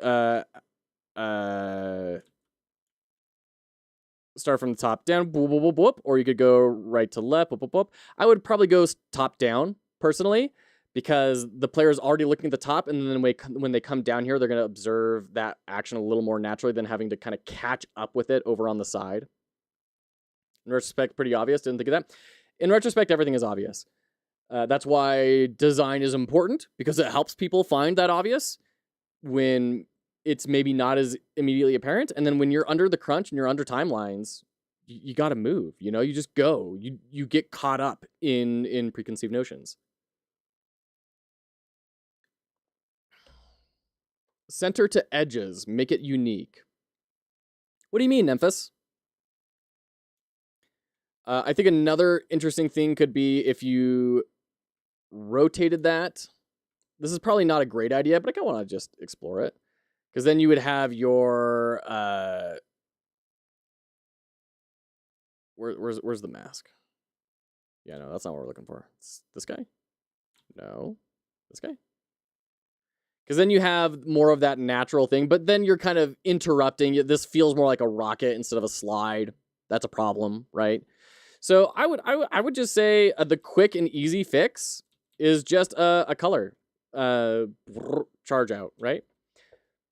And then if you want to make it even more obvious, if people still aren't getting it, and this is why we do iterative design, and we don't put all of our eggs in one basket. We don't build an entire game until we are comfortable with it and then release it into the world, because you're going to notice things are, not great. When people are pressing that, if they're still not getting it, have a little concentric ring, bwomp, right? Like really call their attention in. Look down here, look, it's charging, right? And on that note, you could even do that as a viable charge route as well, where you keep the icon the way it is, but now it's inside of a circle, and then that circle is going to charge up, right? Radially. Grew up playing Donkey Kong Country and Mega Man X, and that's the normal way dashes work, so my sensibilities are very different. Fair. Unique isn't always good, especially when trying to convey information. Yeah, so that's getting into something called Jacob's Law, right? Jacob's Law, if we go over to our textbook that we all have on hand, because it's free, and it's the best resource for design you're going to find in general. Jacob's Law, is it with a K? Jacob? That's right, it's not in this one. This is a Laws of UX thing.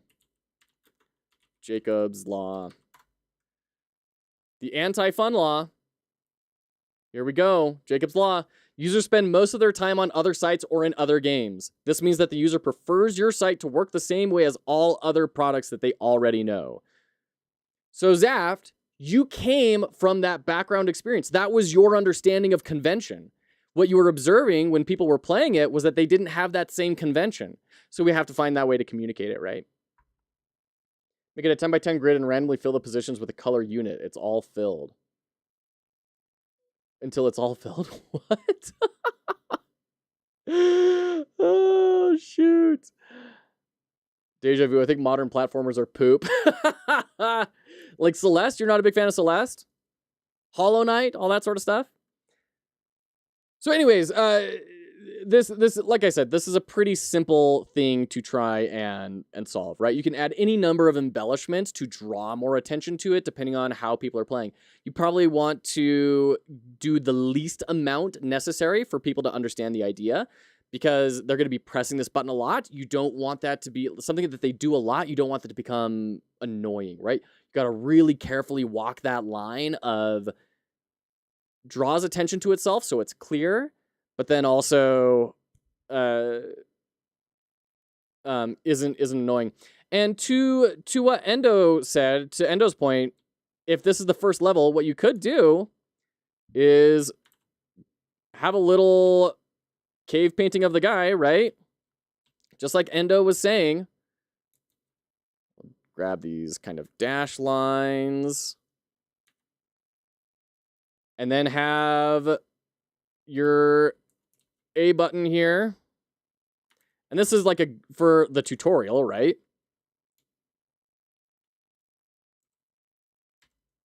Plus. And so you make the interaction pattern better, but then you can also communicate it really clearly when you are in the experience itself. That plus A, and then you have like up here, and then this sort of a thing, right? Oh, that's the wrong end. 30%. There you go. Right? You can have something like that to communicate. And then you can kind of like extend this. Ooh. Well, you get the idea. You get a you know, we'll just do the pencil. Really crass. Bring it down 30%. And then dash lines. And then the dash lines like start back here, right? To tell the player, hey, you need to dash over to here, hit A, and then you jump over. Especially because I really don't want to explain things philosophically. You know me. Yeah. That's fair. Basic concepts like WAS is Jacob's Law. Yeah, absolutely. Absolutely, Endo.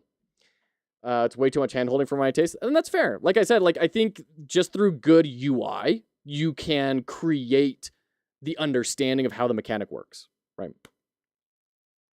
And then for the level design, I don't think you need to do too much. If we go over to our whiteboard here, I think you can easily have a level like this. Or like, let me make this actually pink so it's pink thematic. So you have your main character here, right? And then their jump height is, or jump distance is normally this.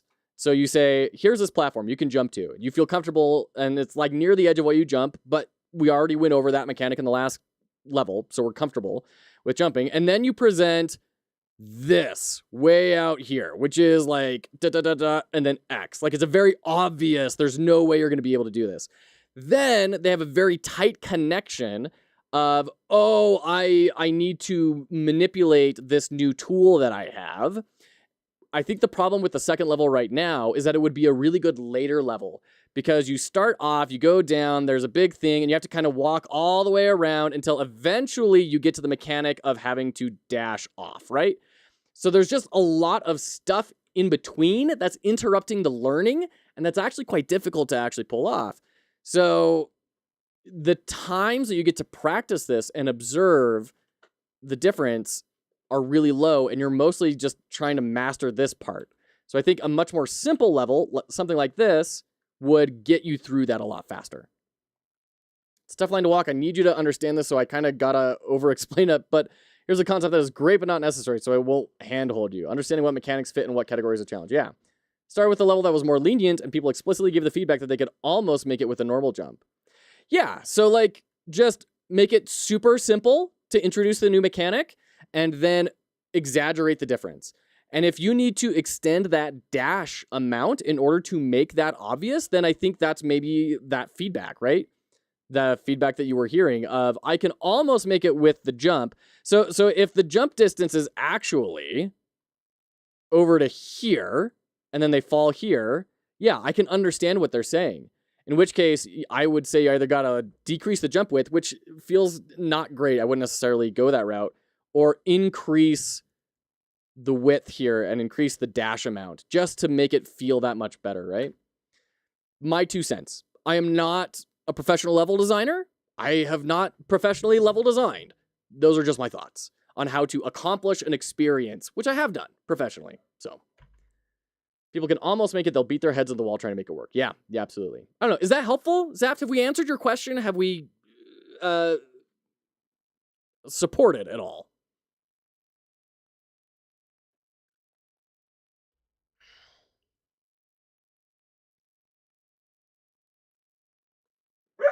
I think the communication part, yes, that was very helpful. Okay.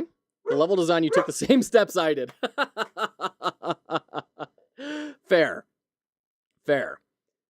So in that case, if this was your initial intuition, I think the intuition was right. I don't think the intuition...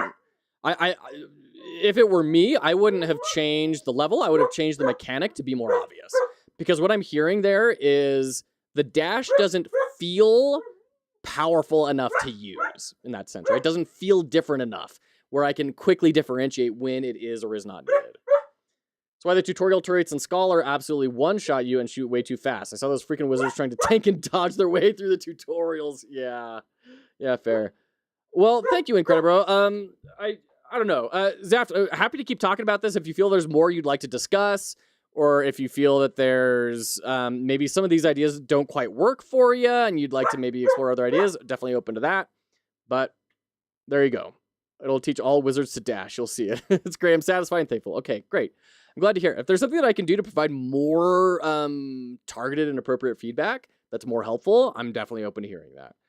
So there you go. That is what's the name of this? It's not Solo Dev Game Jam 4. Come on, what's the name?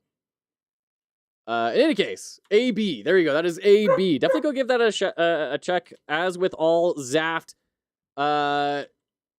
incredible experiences, it has a leaderboard. Go speed run it. Go have fun. I would do it if for some reason itch was working for me. I think that's a rad entry. I think you should feel very proud of what you did. I'm definitely going to be playing that off stream and seeing how far I can get. I want to beat it. I want to see what the translation is. So there you go. Okay. Gonna go ahead and knock that, and that, and that, and that, and that, and that, and that. Great. Awesome. Cool. So we have 2.5 hours. We're going to go ahead and jump into Mark of the Deep. I'm going to take a few minutes, get the scene all set up here and everything. We're going to run ads during that time. It's a little bit of a short time we've gone without ads. I apologize for that, but this will mean an extra 10 minutes after when we're in the game where we don't have to worry about the ads, and we'll get the dog dealt with. So we will be right back. Don't go anywhere.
Okay, here we are. We're gonna jump into Mark of the Deep. Let's crank that down a little bit. Okay. And a little bit on my system. Great. So, Mark of the Deep. Let me throw the link in chat here. This is the demo which was sent to me by the developers. You can download it right now. I don't know why they sent me a key for the demo, but nonetheless, there it is. I'm excited about this. I've been going on a big Metroidvania bend. All right, take care, Incredibro, by the way. Have a great night. I've been going on a big Metroidvania bend recently, and it is... How do I put this? It's being important for me in the project that I'm working on to learn how to do better Metroidvanias, and I'm starting to see a very wide breadth in a lot of what Metroidvanias offer. So I'm really curious about this. The style is really cool. I love the art style. I love the theme. I don't know a ton about it, but I'm really curious to see what is their interpretation of the Metroidvania, and then how is this nautical theme going to be represented in the game. I thought that was you tapping on your desk or something. Yeah, so as always, let's talk about title screens, right? Typographic logo, nice little water shader in there to bring some more life into that. It's also just really well illustrated. This is a fantastically designed logo. I thought this was like a Riot base, like Riot had built a Metroidvania and this was it. I thought this was genuinely built by Riot, which should tell you a lot about the production values here, right? The character being up front is okay. The background feels a little bit lifeless. The smoke coming out of the eyes and the gun are what are really saving this for me. The button styles as well, you can see it's not just a gray box. They've got some little roughness to the edges, making it feel a little more organic. That's very nice, very appreciated. Typography is solid. We got all caps, which is fine. You can do all caps. The pure white might be a little bit harsh on the contrast. I might look for maybe a slightly, very slightly tinted, like this color here, honestly, this highlight around the button might be good enough. Maybe just a little bit brighter or just bring that back in, because that's going to reinforce that color. And I guess that's probably actually just this color up here, isn't it? So bring the color in. The white is a little bit much in my opinion. Nice settings menu, got a nice little bar here. You always want those little graphical flourishes to set things apart. Feels very nice. Custom slider, feels really good. It's just really well done. It's a little weird that we go away from all caps in here. We have reset to default and return. And by the way, these two different button styles, they should be two different button styles. They shouldn't be the same button style. Reset to default should be a subordinate action to return. This is something that people are probably not going to do very often, so don't have it have the same visual weight as return. Okay. That's a lot of visual nitpicking.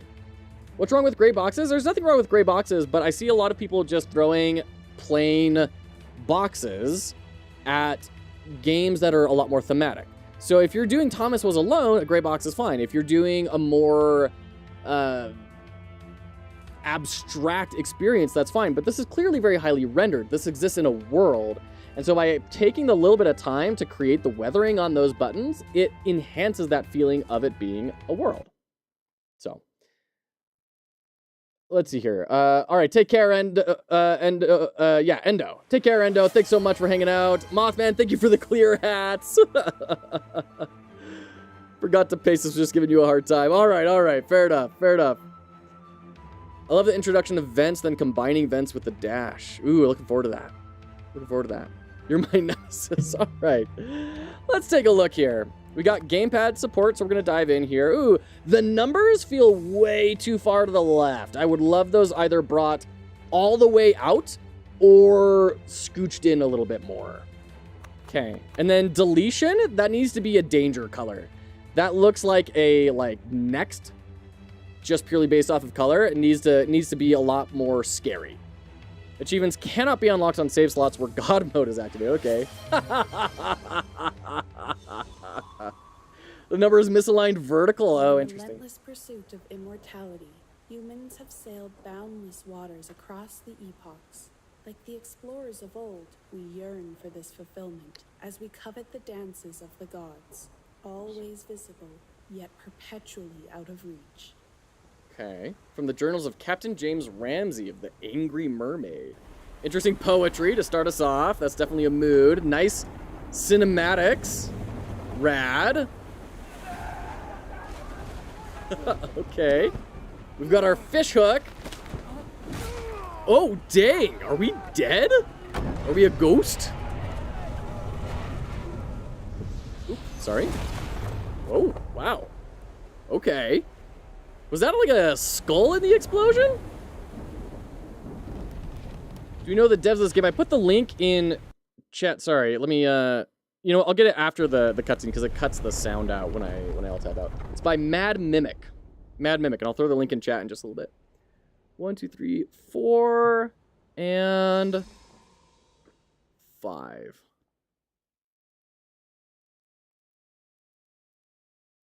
This thing, this is not working. Okay, there we go. All right, while that is loading. Okay, so did the captain like sacrifice us to Davy Jones or something? Is this Mothman, thank you for the celebration. Is this going to be like, what mythos are we in? Are we in European pirate mythos? Or is this like Polynesian mythology? I'm very curious about the world we're in.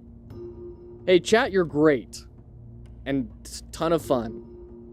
Oh, that was for me to have a ton of fun. You guys should have fun too. Okay. Entry points. We've got the window drawing our eye down, the lights casting down, right? Spotlighting what we want. It's kind of bugging me that we're like falling off of this thing already. But we also have all of these fish faces and strong lines leading us directly to where the player is. And then we have a very clear descent. So it's not necessarily the most visually, but it is a satisfying and solid entry point. Is the dev someone in Discord? No. This is not someone that's in the community. This was a developer that reached out to me through Lurkit, I believe. Leviathan Temple. So we have an isometric Metroidvania. So a Hades perspective. Everything is Hades, by the way. We're starting off wounded, so we got that red haze fading in and out. That feels good. I hope it goes away soon, though. Yeah, we've got our attacks. We got our dodge on X. So that tooltip is actually wrong. It's actually square to attack. Okay. Gives me Diablo 3 vibes. I can see that. Hopefully better readability than Hades. What? In the sense that, like, too many effects start happening all at once? Nice little tooltip. The shader going across them to indicate, hey, this is something interactable. That's all very solid. Ooh, nice little visual design here. Calanthus, warrior priest, mark keeper, bearer of the mark of the binding. Halcyon, priest of coins, mark keeper, bearer of the mark of the rift. Mark keeper. This feels a little weird. I think mark keeper is a title, and then the mark that they bear is described underneath that. So I don't know how much leeway they have, what technical constraints they have on this window, but I would love to have, like, in big, bold, Halcyon, priest of coins, mark keeper, bearer of the mark of the rift, right? Give it some more verticality, some more typographic weight. They may not have been able to do that given the tools they had available to them. But for us as developers, we can look at that and say, oh, if we were going to do something like this, this is a way we can chunk that information to make more sense. I think X is just the Xbox controller square, but yes, yeah. In ancient days, when time was young, shrines stood tall beneath the sun. Before the footfalls of mortal tread, shrines held sway, their aura spread. Lots of poetry. I really like this modal. This is a really good-looking modal. I wonder if it would be better to have the same little rune in the top, in all of the corners, instead of having the top ones be different from the bottom ones. Kind of curious how that's going to play out with other things. Okay, so now we've healed up. We have our UI presented to us. Nice looking UI. We've got little floating bits around it that help it feel a little more organic in the world. Like, you could have had this just with plain diamond shapes and then this plain shape, but like the stylization of everything to make it feel more in line is really that breaking of the border, introducing irregular shapes, really good. Palette is so good, so few colors. At least for now, yeah, absolutely. Sell to you for $10 since you like it so much. Phaidon Tolakas, High Priest of the Old Folk, Bearer of the Mark of the Essence. Priestess of the Shrines, Mark of the Journey. S-Man, thank you so much for the follow. Appreciate you. All right. Oh, in fact, that actually reminds me. I need to set the category here. Need to put us in Mark of the Deep. Mark of the Deep. Okay. Bop. There we go. We got dynamic changing between the controller and everything. That's good. Could the text be a bit larger? I don't know. That's what I was kind of wondering about Prodigal Son is like, can we display this in a way that's, I mean, we could, from a design standpoint, yes, this could be displayed in a way that makes a lot more sense. I don't know what the technical constraints are. It could be that the technical constraints were just text, and it all gets rendered in the same way, and all you have are, like, paragraphs and line breaks and stuff to break it up. In which case, I still think something could be done here to make this feel a little bit better, but whatever. Priestess of Traveling, Bearer of the Mark of the Vortex. Priest of the Fisherman, Bearer of the Mark of the Flow. Like, I'm getting a lot of Hades vibes. Like, all of these statues feel like gods we're going to be getting boons from, you know? But it is a Metroidvania, so I'm deeply curious how this is going to shake out. I like that there's so many destructible objects. That feels very good. Once again, verisimilitude bring us into the world. Sing, O Siren of Leviathan, the sea's eternal king, whose blessings graced our shores, revered by old folks' kin. In ancient times that graced our land with blessings of the deep, bestowed us his shrines from age to age, our souls in keep. Okay. So there's a lot about shrines.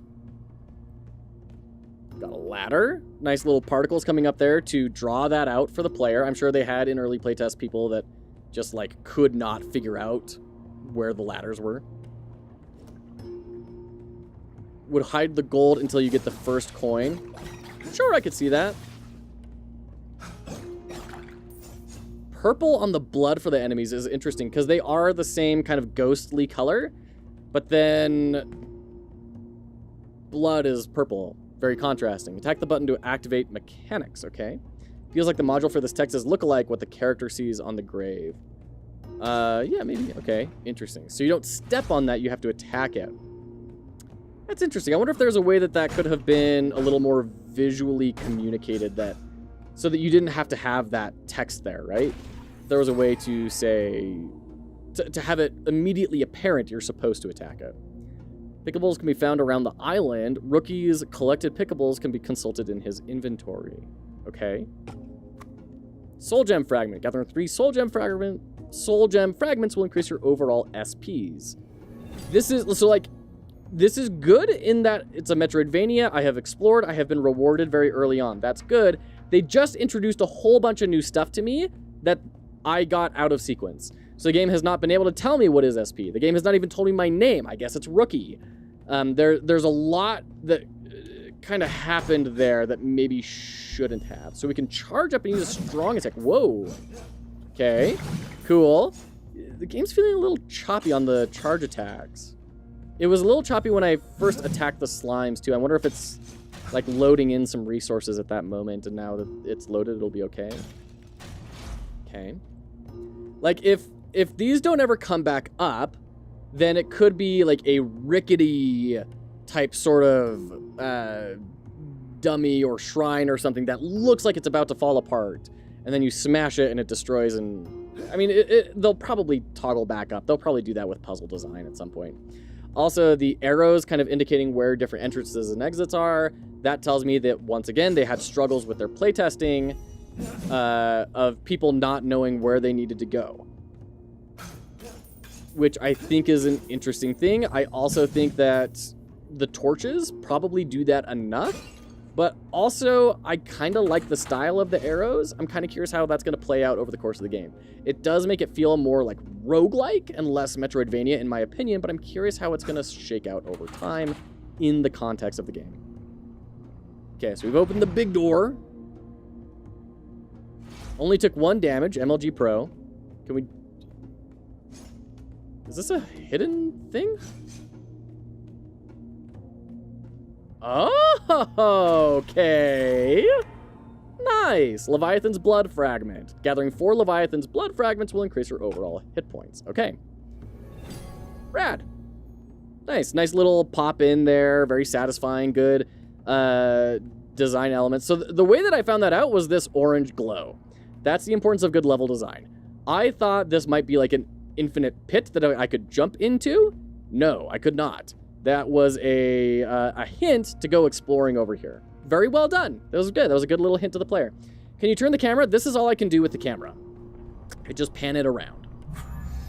At least to my knowledge so far. And on the controller instead of on the mouse and keyboard. Although I'm pretty sure the mouse just like brings up the mouse cursor, yeah. And you click to swing and middle click does. I think this is a torch was on the wall hinting. Yeah, I think that's it.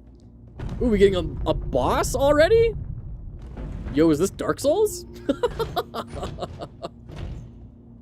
Nice introduction animation. Good with the title fade in on the roar, giving you plenty of time to read and jump back and explore visually what is happening with this guy.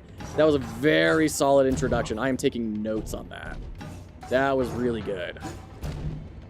Okay. Well telegraphed attacks, in my opinion. Whoop. And high contrast on the damage. Colors, that's good. Good. We got dodge roll iframes. Feels very satisfying.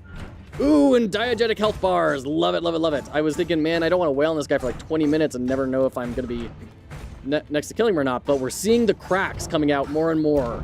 That's really satisfying. Great, great, great, great, great. Oops. Oops. Oh, dear. Where's my Estus flask? Oh, crap.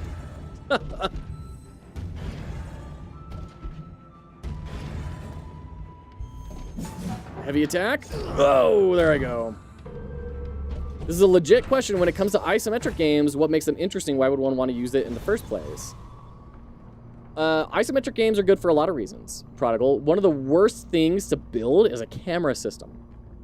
I have brothers who are game developers, and I hear that lament universally from them as well as other devs. Camera systems are a pain both for the developer and the player. So if you can build intentionally in a way that the camera system is not needed, that is a huge boon. It frees up a lot of design time, or of development time, and also design time of trying to make a camera system that feels good for the player.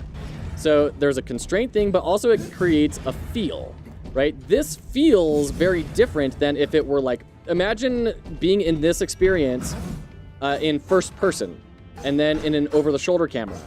And, oh man, I'm getting wrecked. Right, this is a different experience. This is almost more like a bullet hell type sort of experience by nature of the camera angle. It is kind of making a promise to the player about what the gameplay is going to be. It does say it has Souls-like elements. There you go. Makes sense. Sounds like a great way to start doing 3D game and not worrying about the camera. Yeah, absolutely. 100%. And it allows you control over what the player can see. So you can have cool little moments like we had of hiding that little pathway, right? Good noise dissolve on the death. Very good typographic visual design in this game. No notes on that really, other than the white text on the beginning of the game. Like they have more information available to you and you can read the room more. Exactly. I'm concerned if the player is too hard to see the details of the models and stuff. I could potentially see that. Mothman, thank you for the clear hats. Appreciate it. In the middle of the fight. Holy crap. Okay, I can take hats off in the middle of a fight. I knew he was going to stomp. I was trying to get out of the way. Ow, man. Oh, man. Yeah, no. I need to get good. Watching playthrough of AB in the other tab, the positive comments about music was my second time ever. Yeah, I didn't even comment on the music or anything. I should have. I was so dialed in on the critique. Okay. Yeah, this is much more about giving information to the player. It's kind of making promises about player skill mattering a good amount, right? Because we're giving you all this information, and it's kind of this implicit idea that you're going to need this information for it to feel good, to feel fair. So there's going to be a lot happening. Oh man, a third one. Whew. Okay, feeling good. We're oof. I was trying so hard to get out of the way there, and it took 2 damage for that. Get away, charge it up. Big swing. Get out of the way. Big swing, nice. Boss defeated. There we go. That felt good. That felt good. So there was the stomp attack, the swing, and then the jump.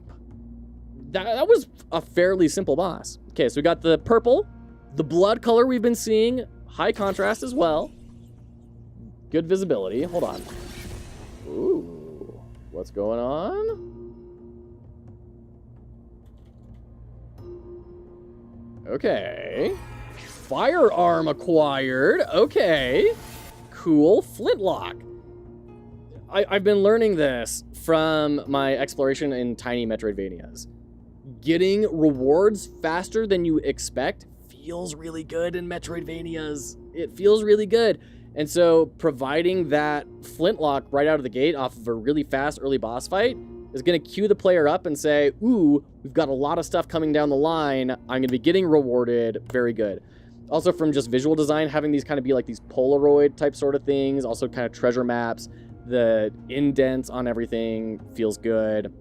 There's some slight paper texture on there a little bit. Not very complex, just I think 2 different colors, but it works. It communicates a lot. The black background with the breaks and everything, very good. The borderline here coming out feels good too. That breaking that visual line. If it brought it in all the way, it would feel very formal. It would feel like, you know, you're being handed a form by a lawyer. Breaking that out, all of a sudden it feels a lot more dynamic. Flintlock pistol is rookie's most basic firearm. While holding the button to aim, most basic firearms. We're going to get more firearms. Okay. While holding the button to aim, the crosshair turns blue for a short time. If the shot is released, then extra damage is dealt. So it's a perfect charge system. Okay.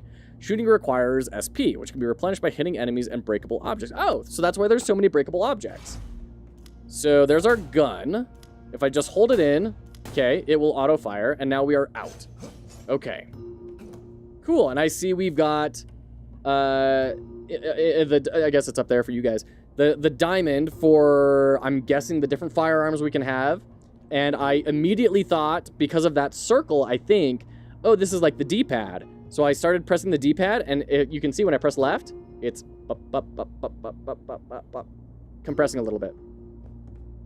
So that's good. That's good design. That communicated an idea to me that was exactly what they were trying to communicate. So very well done on that visual design. Okay, hold on. I hear my daughter screaming. I'm gonna just check real quick to see if my wife needs some backup. Be right back.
Okay, thanks so much. Thank you for your patience here. There was an event. There was an event happening out there. We need to get through some stuff. Okay.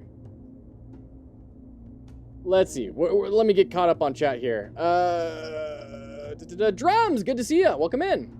And we never heard from Joe again. Sorry about that. What happened against the broken out enemy? So you can still hear us laugh in the dungeon. The gray rectangle cartel. Oh no. All right. Let's dive on through here. We have a spectral treasure chest. Potion. Rookie recovers part of his HP gauge when drinking a potion. After consuming the flask gets empty and can only be recovered when interacting with shrines. This is totally a Souls-like Metroidvania experience so far. I'm not getting roguelike from it. Not saying that it has to be. Just relating it to the beginning sort of feeling that we were getting from a couple of different things, the isometric perspective, the shrines, like the different keepers, gods, essentially, right? Okay. I don't know what we're doing here. Yeah, it's definitely leaning a lot more Souls-like than Hades. I'm loving the visual style on it, though. Oh, and you know what? You can't see the loading icon. Check out that loading icon. It's a slick little loading icon. Works really well. It's definitely still loading. Here we go. So we teleported? Was that just like a tutorial area and now we are in the main game? Is this the start of the game? Not a fan of the screen transition. The dissolve fade on it?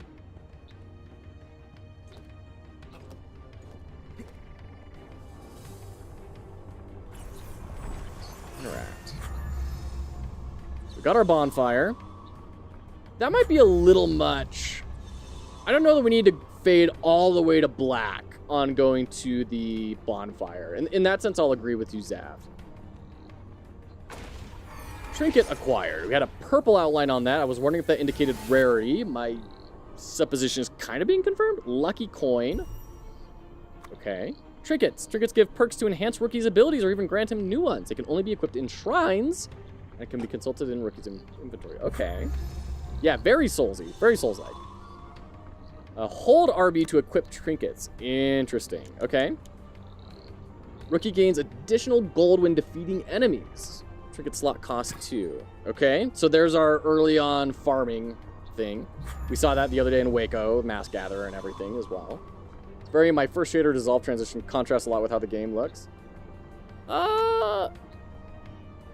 Who would ever think of holding buttons? I don't know that I agree with that necessarily. I think it works because this is a very spectral, ghostly sort of environment. In my opinion, it works. I just don't know that we need to see it quite so often. That's my only contention. Certainly not to a full black, right?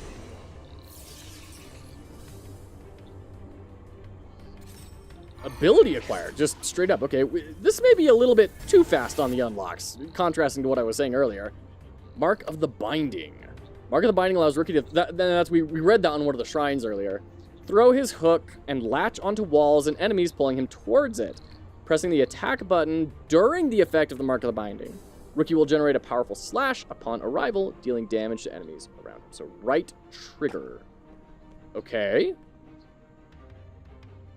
Oh, we can, like, aim it. Nice. I like the little crosshair. I like that it's slightly angled towards the camera. I feel like it could be more angled to the camera. Jerry, good to see you. Wait, why did we fall? Like...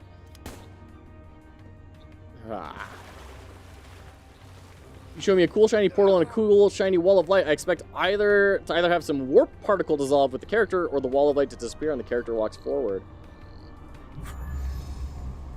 For this, you mean? For the shrine effect? Yeah, I can see that. Maybe there's going to be more. Like, it does feel a little bit out of... There, we're getting that worked. It does feel a little out of place. It does make me wonder if we're going to get to a point where you rest and you get teleported to like another point of existence. Oh, when you left the tutorial. Yeah. There's explicitly a door of light right in front of you. Yes, there was. And it did feel a little bit weird that there was that and the whirlpool. I didn't comment on it because we were just kind of moving through it so fast. But I'll agree with you on that. We have a burned statue of a warrior. Okay. And then we also have the game hinting to us about stuff that's going to be happening later on. That's another Dark Souls-y level design tip. So, sure. Lots of these. These are definitely going to become bad guys, right? These are going to be things we have to kill in like 2 seconds. I love that you can just hop down a ladder. You don't have to do the whole climb. Oh, great. Okay, there's the big slash. Okay, and we saw the cracks on that guy too. So cracks are kind of a constant communicator of damage. Calantha's Aegis, or Calanthu's Aegis. Okay, is there a way I can like preview what these are? There we go. Calanthu's Aegis. When rookie has 1 HP, all of his damage source increases by 20%. And it costs 2 trinkets. So very Hollow Knight trinket type sort of style, but you don't get to do it ad hoc. You have to do it at the shrine. Okay, fair. So we got a new trinket, which is great. Where are we going now? Okay, you move up that ladder fairly fast. That's good. Ladders are always kind of a place where I get a little bit nervous. Like, oh no, how long are you going to keep us inside of a ladder state? That's fairly fast. Am I missing something? I mean, there's this switch here, but I don't think we can reach it. Zelda Ocarina of Time ladders. Yeah. Oh, shoot. I'm trying to find what's the, like, fast travel button in this game. What's the dodge roll to get around faster? Like, I can't hook shot out of here. That's all just empty. I don't think there's anything for me to really get over here. I think we got what we needed. As long as you don't start hearing Snake Eater theme song. Okay. So I'm betting that there's some place we need to be using our hook shot that I'm just missing visually. Because all we got there was a relic. It wasn't like a new traversal ability or anything.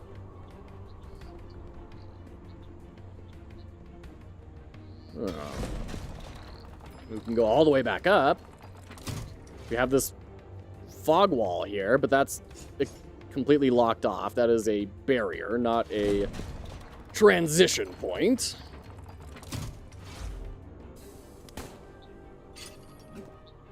Keep on pressing gun for bullets. Or gun. I keep on pressing gun instead of dodge. That's what I mean to say.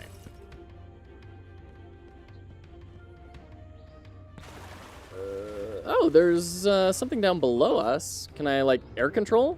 A little bit. Yeah, okay. So we're over here now. Aha, there we go. That took me a minute to figure out, but we kind of got there. I don't even know if I was doing that the right way or if, you know, going through, like, if we were supposed to hookshot onto the air somehow instead of falling onto it. Okay. Brosto, good to see you, friend. How are you today? Welcome in. Glad you're still alive. Charge up, because this looks like a big boy. Ow! Yow! Okay. How do I shrink? Triangle? There we go. And it heals 3. Okay. I'd like a way for the game to tell me that it's going to heal 3, but I'm sure we're going to be upgrading that over time. And that would be kind of a lot of information to try and squeeze into that little potion. Oh, crap. I thought that was grass. Smells like death's door. Oh, shoot.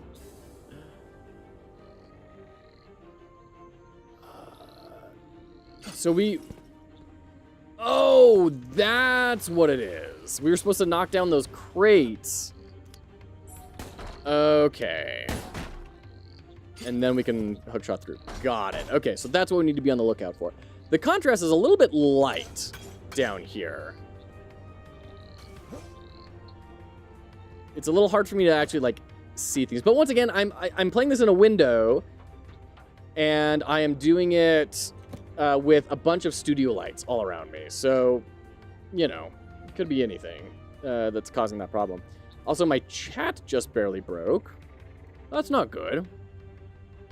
Why did Restream? What you doing? Normally this happens in between streams, not at the end, because then I have to, like, log out and log back in. But if I log out, then we end the stream. So we're just going to be a little slow on chat today, unfortunately. My apologies there. OBS and Restream just decided to break. And that means I'm unable to read YouTube. Sorry. Any game with a grappling hook or a hookshot is automatic. 10 out of 10. This is a full weight game, Prosto. So this is Mark of the Deep. Let me go ahead and grab that link once again. Throw it in chat. So there you go. You can go check that out there. Developed by Mad Mimic. This is the demo, which you can play right now. The developers sent me access to this, but I think everyone has access to it. So definitely give it a check. It is a Souls-like isometric metroidvania that I'm having a really good time with so far. And we're definitely seeing a lot about visual design that is very, very strong. This is a team that is very strong with their visual design. All right, I think this level is being a little bit rough for me. I'm not gonna lie. I'm frequently hitting the point of I don't know what I'm doing. Oh, can I hook onto the bridge somehow? Because it's these things went down. These things went down. So how do I? Oh, shut up! It's that's exactly where I was. Gosh dang it. Oh, Joe, sometimes. All right, that's not on the game. That's on me. I don't know. Maybe you could say something about making it a little more visually obvious when stuff... I don't know. I'd be curious to see if more than just Big Dummy here make that mistake or not. There we go. Increase the number of slot number for trinkets, making it possible to equip more trinkets at once. Lovely. I feel like that pop-up window could be timed with the opening of the chest, because you get the pop-up, and then the chest opens, which feels a little awkward. Like, the chest opens, you're not sure if something is going to be popping out of there or not. Are you a friend? No. Oh, no. Shoot. Need to check Metroid Soulvania. Yes, Metro Soulvania, absolutely. Need more obscure genres. I'm having a good time. The combat, I feel, I don't know, I'm still trying to formulate my opinions on it. It feels a little bit off to me. I almost want the dodge button to be swapped. Attack, firearm, portion, roll. I want this to be like, well, it's not going to let me change the key bindings for the controller. I want roll on circle or B button. And then I want shoot to be on. It's just, I keep on accidentally pressing bullets when I mean to dodge. And that feels like not a me thing, but maybe I'm wrong on that. Maybe everyone else finds that very intuitive, but that's going to take a while to train my brain on. Because we have, on the controller layout, we have attack, dodge, bullet. So it's like and then L2 being the hook shot. So we have like movement kind of dispersed around the controller. That's something that I feel that Nine Soul did really well, is all of the controls were chunked together, so relevant functions were in the same type sort of space.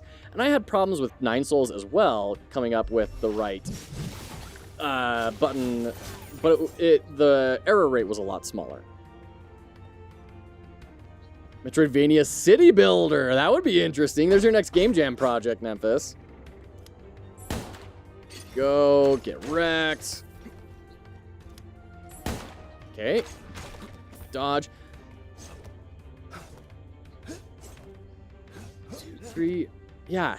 So I can dodge really well. It feels a little clunky trying to dodge in the fight, and I can't put my finger on why that is. And maybe it's just me needing to learn the timings better. I don't know. Oof. Okay, there we go.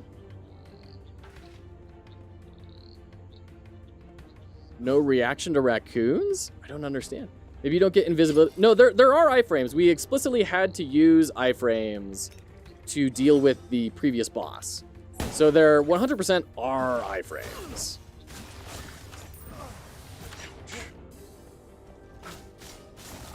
Okay.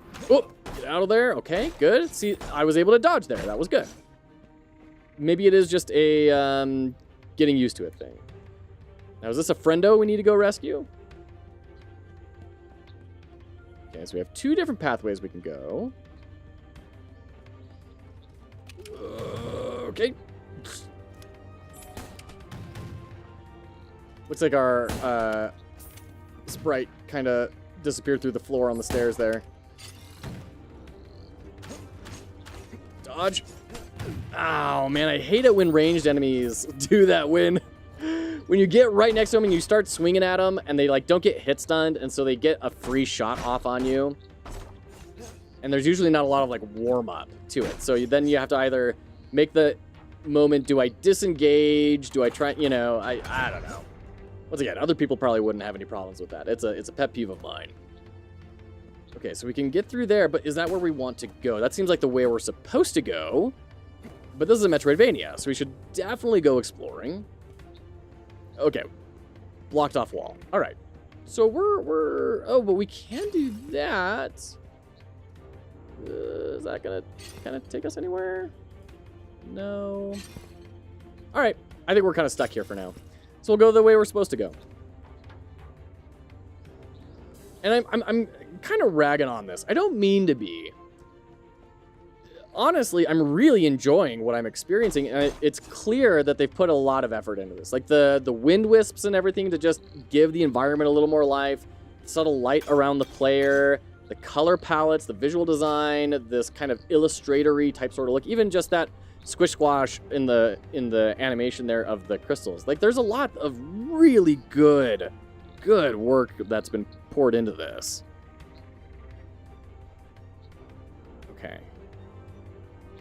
Okay, just had to check my text real quick. Let's keep going. Hey, we got a bonfire. Nice. Don't deal with anything else. Big golem man, you can wait. You can wait until after we get the bonfire. So now we can equip trinkets, so we can do this. When we're at 1 HP, our damage increases by 20%. That's great. Yeah, we don't need that screen wipe so often. A returning customer. Ooh. Not something we see nowadays. Okay, cool little illustration. We can buy a second gun, more trinket slots, an additional... Whoa, these are like big. This is not,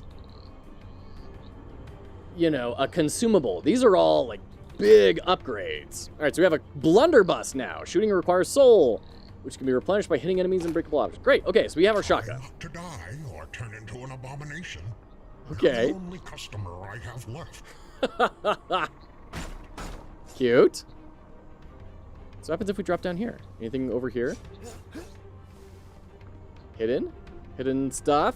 All the hidden stuff? Forever? Where are we even going? Where am I? Where am I expected to go? What's happening? Ah, okay. Money. Love it. And we can drop down here. That takes us to a new place. I don't even know how we're supposed to get over here. But we do have some stuff over here to break. All right, let's before we move too far forward, let's explore up here.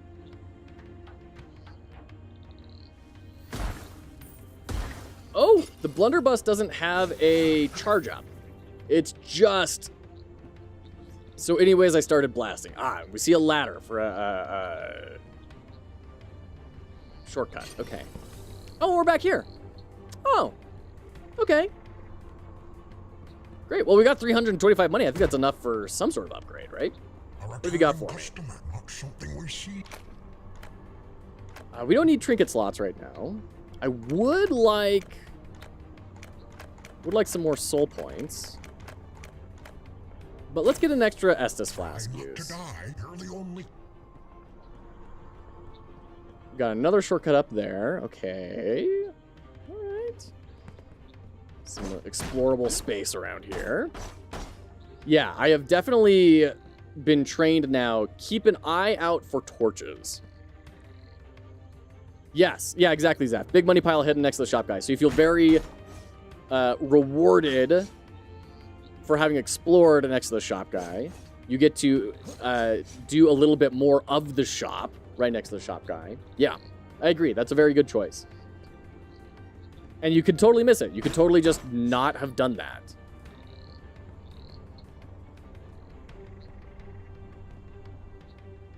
Because you could have just hookshot it around and then seen that big pile of money and been like, huh, I wonder how we get to there. And then just moved on.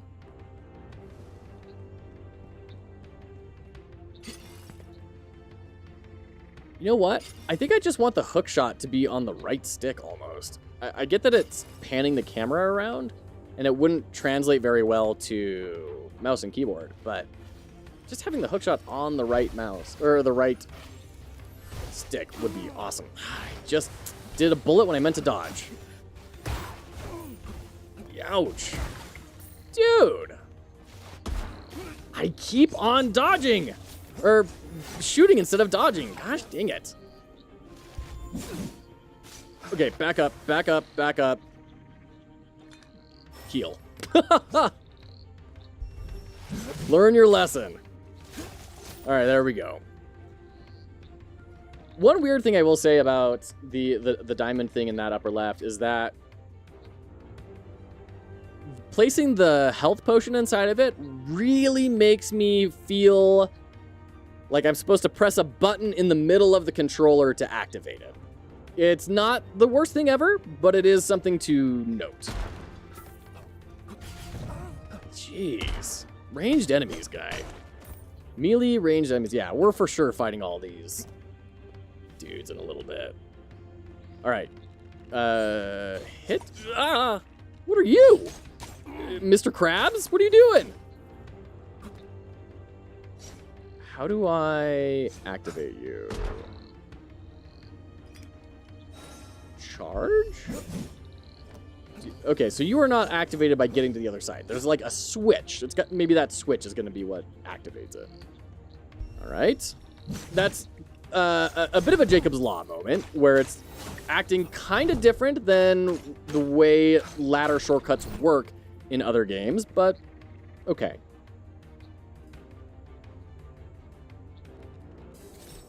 Ability acquired. That could have been a lot more poppy. It kind of felt like I just knelt down and picked something up instead of like a big moment. Deflect. Rookie now has the ability to deflect straight projectiles by attacking it. Very cool. Projectile will be deflected upward or towards the direction in which Rookie is looking. If it hits an enemy, it deals damage. Nice. Taking notes. Definitely taking notes on that one. The fisherman's priest lived a life of toil and might. Bearing the mark of the flow, his journey a beacon of light. Glaucus, a name all should hear and in memory hold tight. Okay, great. So, are we going to get a bunch of ranged enemies that we can practice on now? Maybe not. Here's our... okay. Here's our guy that we can practice tennis on. There we go. Nice. One-hit kill. Okay. All right. There's a bunch of leaves over there we can go explore, or we can go over here. But we're blocked off.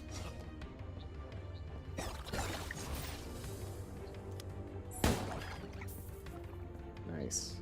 I'm liking the hot swapping between guns. That's feeling really good. Gosh dang it. Was another accidental dodge.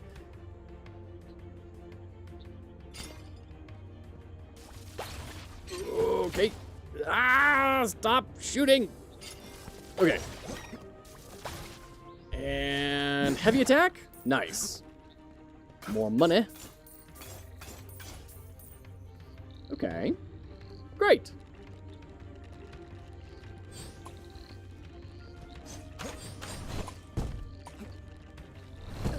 Ouch. Okay, hold on. Get out of here. Get out of here. Heal while you're trapped behind the statue. Great. All right, we're definitely going way too far. Let's go back and explore that other pile of leaves.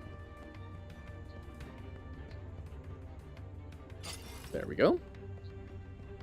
Yeah, there's a lot. There's a lot of stuff. I'm wondering if we're going to get like an incorporeal ability to phase through gates. Really curious about that. Okay. Where can we go? I like that we have the silhouette here. I've seen other games have this kind of secret area mechanic, and they do not include the silhouette, and it is incredibly painful. So thank you very much for including the silhouette of the player there. Soul Gem Fragment. Okay, we're at 2 out of 3. Man, such good little graphical treatments. That is something that this game really excels at. This is like this one and Nine Souls for me are two huge inspirations for how to just introduce these little graphical elements to elevate the feel of the experience very, very highly and relatively cheaply. You know, they didn't have to go in and build a new shader. They didn't have to go in and do some crazy particle effect. Like, it was just an art asset that a good designer could crank out relatively quickly.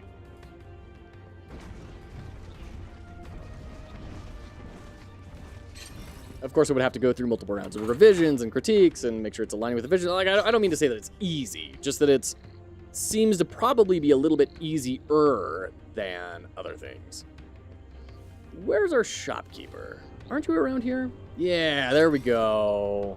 A returning customer, not something we see. Cool. Let's get the expensive soul gem fragment.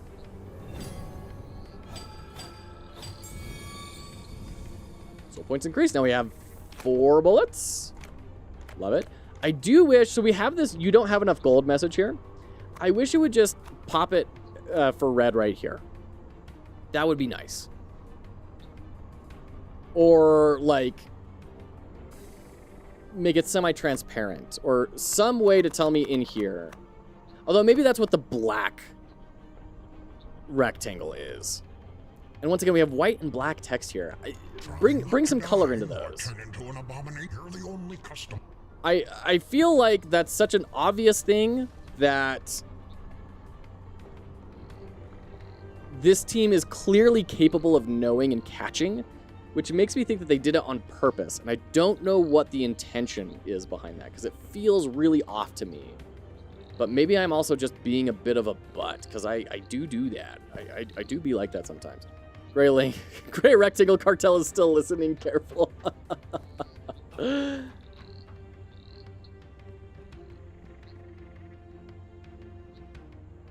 Okay, I think we go off to the left. Is this where we came from? Collapsible things. And this is exactly what you would expect, right? That's very visually well communicated with the crackling and floating in the air. That was not a surprise at all when that's how that functioned.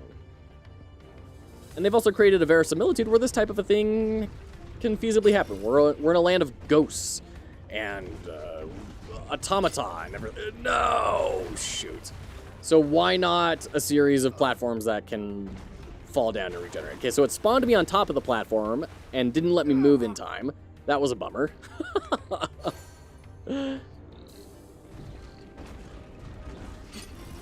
All right. Okay. Man,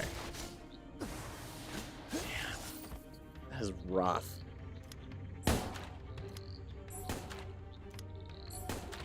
This skeleton is freaking tanky, dude. All of my bullets? And you're not giving me a darn thing? Still alive after 4 charged shots? Okay. I also still want the aiming reticle when I don't have anything targeted, because I need to know if I'm on a targeted state or not, and sometimes it's a little hard to notice, to know where am I supposed to look to see if I am aiming at something correctly or not. Okay.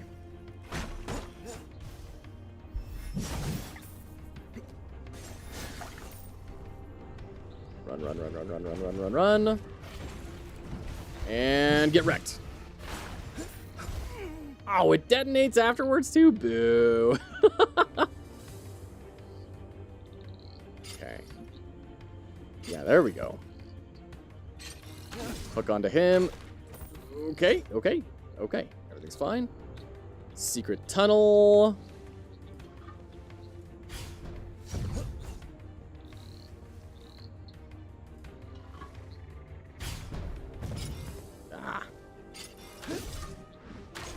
Okay, okay. Okay.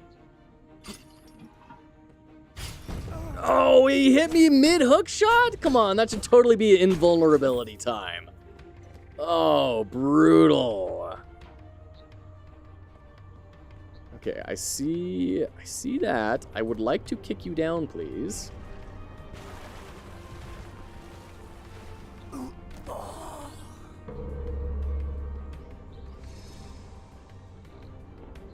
Okay. So now we know. Brightly colored breakable platforms. Those are immediate drops, not future drops. Understood? Really annoying that happened when I was like right at the end of my health bar? Oh well. That's just how it happens sometimes. Oh, come on.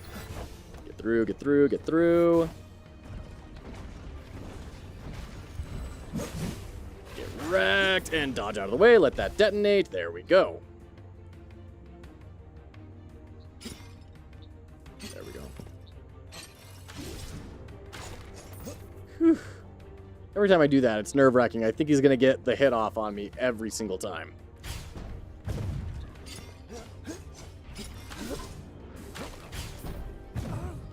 Youch, that's a big explosion radius. Ah! Dodge and roll, dodge and roll. Up. And we have learned our lesson over here. So we're going to hook shots. Wherever we're going to, we're gonna...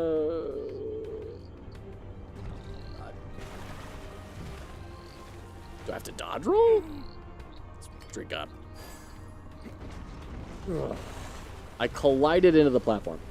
Maybe if I do the dodge... Okay, so it queued up the dodge roll. I spawned in, instantly dodge rolled into that. Yeah, no. They don't want us going over there. There's got to be some extra power-up or something we have to get. Okay, lesson learned. I think that suffers from a bit of the problem that your mechanic suffered from there, Zaft, of like, it feels close enough. Boy, it really feels like you should be able to. So you end up investing a whole lot more than you should trying to get it to happen. Okay.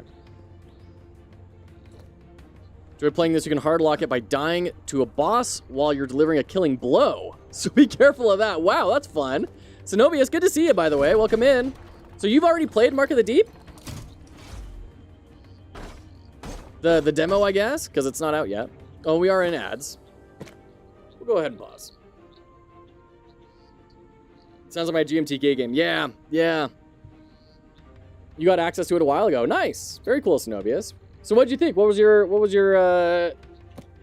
takeaway on this? And are you much of a Metroidvania player?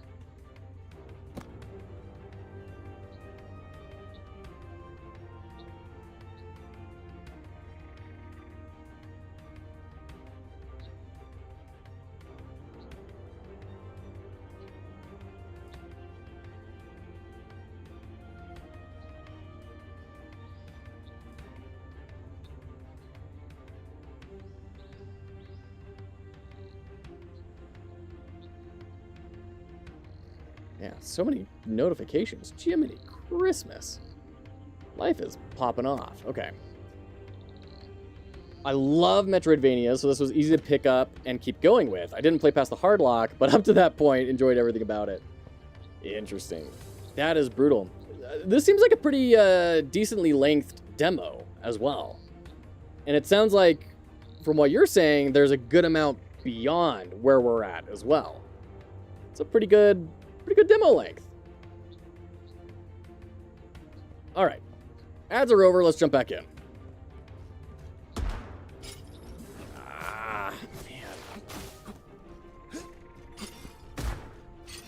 Ah, Joe! Controls!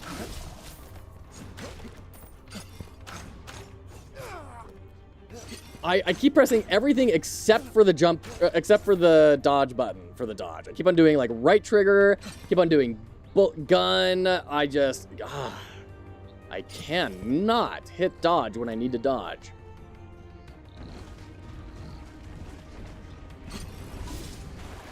Oh, boo. Oh my gosh, dude. Shotgun. Shotgun everything. Shotgun everything in the face. Give me a checkpoint. Oh my gosh. All right, we got a dude we can hit a bullet back at. Oh, what? Well, at least he jumped off and killed himself. All right. It was a few hours into it, which is why I didn't start over. No, that makes sense. That makes perfect sense. A returning customer, something. We don't need any more trinket slots. Let's get some health. Need 2 more health vials to get an extra health point. Feels pretty important to me. I'm curious, did you play on controller or keyboard and mouse? Because I'm on a controller and I am experiencing a lot of disconnects between the control that I'm expecting and the control that I'm getting. And I'm curious if it's just me or not.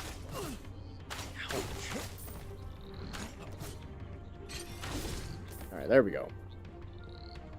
By boss, I mean anytime you have to clear an arena to open a path. Oh, boy, okay.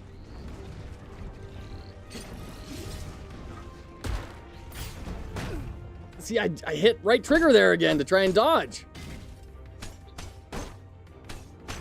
Alright, drink the health potion.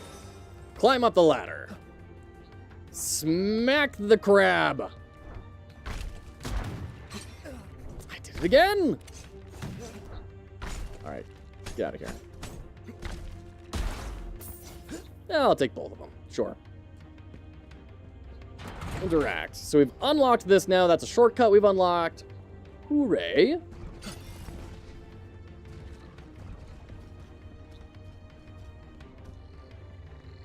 Played controller. Okay. Yeah, I don't know. I am really struggling with this dodge button placement.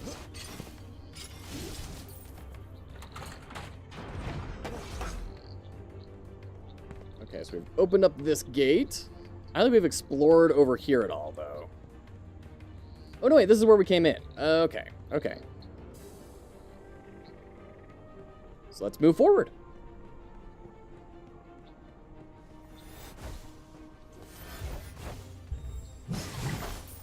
The charge attack does feel very satisfying, I will say. When you get it kind of keyed in, feels great.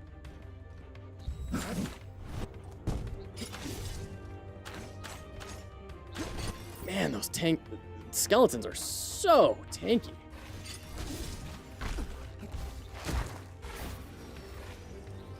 Heal. Let's explore over here. Yep, there we go. Dude.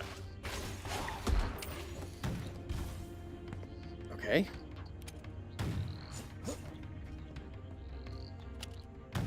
There we go.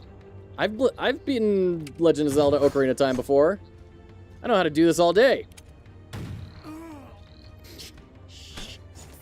Shut up. You're all banned. You're all banned. I heard you saying it in your heads. I heard you all saying it. Oh, shoot. Is that a bonfire down there? Yes. But we're going in the opposite direction. Wait. No! I just realized you can drop down there and get to it. No! Shoot. Cheap viewers indeed. Oh, brutal. We don't have enough money for anything. We are $8 short. We never got that shortcut unlocked, did we? My goodness. I wonder what I missed. So in the shop page, it talks about building a pirate crew. So I'm really curious how that's gonna shake out. Or if it's just like meet NPCs. Or if you're gonna have like different characters or some sort of base building or something like that, right? Okay, got him. Already down a healing potion, so that's great.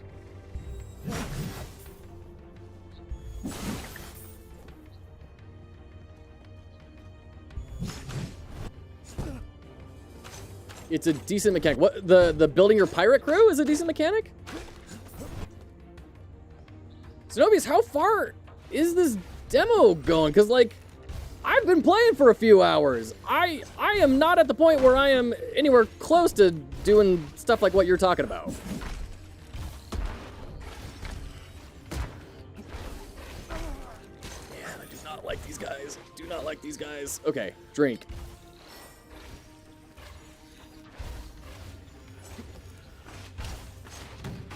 Okay, dodge.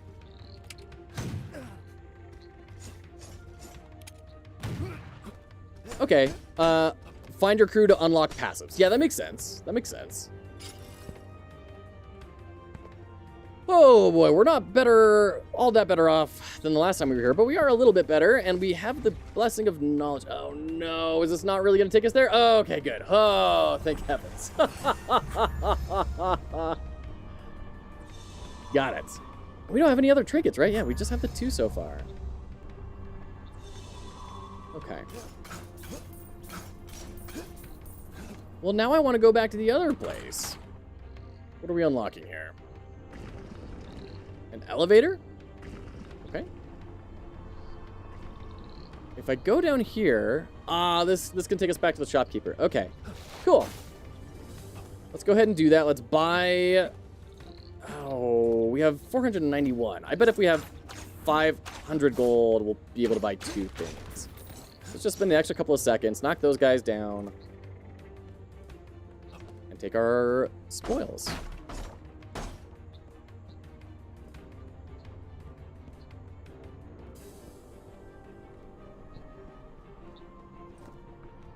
A returning customer, not something. Yeah, so we still have this dark box in the background.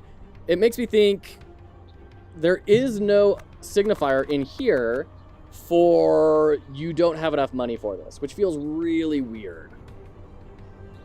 And there's some minor visual inconsistencies here. Like we've got the bag here and the stain and the water stain that's all feeling really good, but then we have this just plain white bar. And the black text and everything. I don't know. It feels a little bit off to me. It feels like definitely some areas of the game got a lot more attention than other areas did.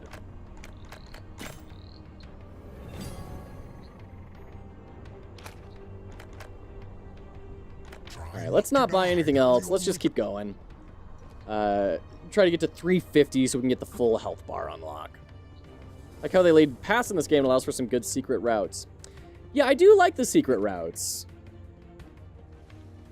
Overall, it's very satisfying, and I've been able to kind of explore and find the things that I'm expecting to be able to. Gosh, dang it, I hate this flower. It's kind of a lot to keep in working memory, I will say. There's a good amount of complexity in each one.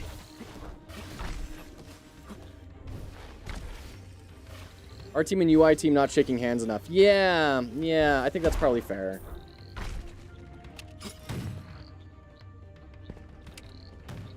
I mean, it depends on the studio. A lot of the times they have their UI team doing the art for the UI. So I don't know if it's a collaboration thing or just a time-based thing.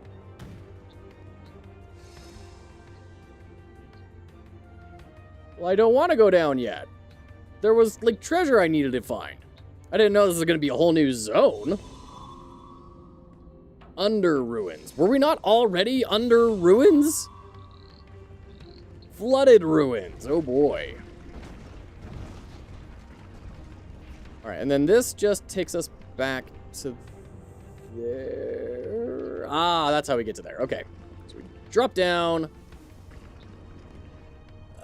Over here. Grab down here. Now we are en route to open this up, which gives us a ladder. Extra trinket slot acquired. Cool. I don't really need it, but rad. I have yet to find another trinket. Just dodge the bullets. Just I don't want to deal with you, dude. You go have fun shooting the wall. And then we have something up against the wall. Is there a hook shot target, a secret path or something? No. Okay. Okay. Let's keep going. Lots of nice little set dressing here between the rocks on the ground, the vines crawling all over the place, the little tufts of grass. Just good, solid, this is a space that you are entering into, not a level that has been built for you type sort of stuff. Gosh. Get out of here. Dude! No. No. You do not get to kill me. Heal. Gosh. Jeez. Holy cow, that was way worse than it needed to be. Okay. There's the secret path. I knew there was going to be a secret path over here. All right.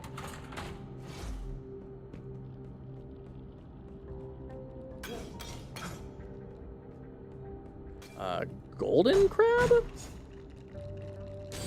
These are projectile crabs. Dude. Heal. Oh, shoot.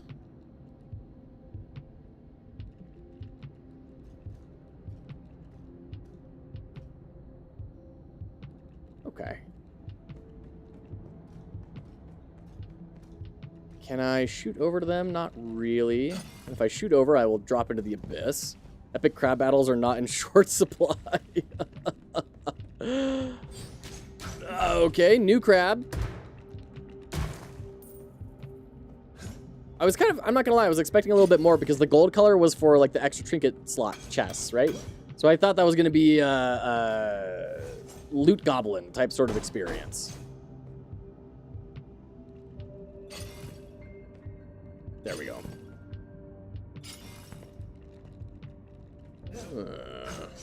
Okay. Can't blast that, can we? Yeah. Okay, well, I figure we'll probably get to that later. All right, come on. Shoot. Shoot. Shoot. Ah! Oh, I hate these things. I think my struggle is that it's just feeling hard to avoid damage in general, which is kind of weird. I can't put my finger on why it feels hard to dodge or to avoid taking damage. Maybe the tracking is really strong on enemies. The area effect is really strong.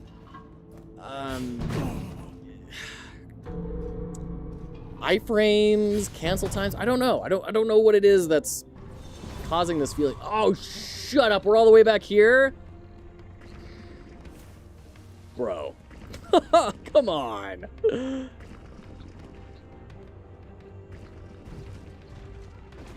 That was a long time with no shortcut, no bonfire in a new zone. Oof.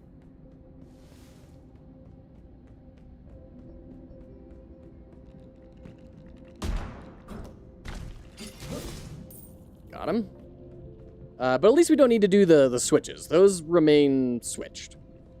So that should speed this up a little bit at least.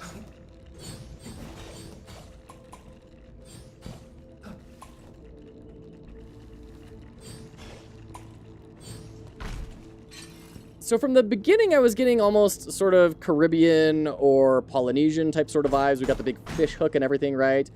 But this architecture, I'm back to like Western Europe, Roman type sort of environments. I'm still feeling a little confused as to like, what is the world in this game?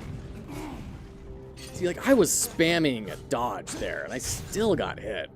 Feels just Souls-like enough that you have to approach new parts of a path carefully or you get wrecked and you eventually learn what you can skip and what's mandatory. Yeah, I think that's probably fair.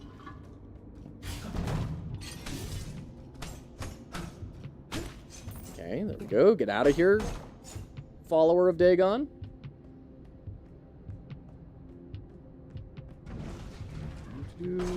Anything we can hookshot over here? No. Okay. Are you Skellington? Okay. You seem to be doing all right. Beatrice! Need anything? Oh, another shop.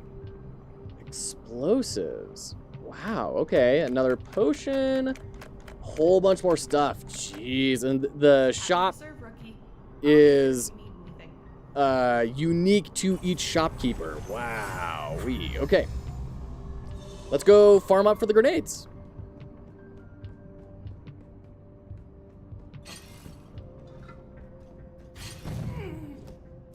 Kills me that the hookshot isn't a iframe.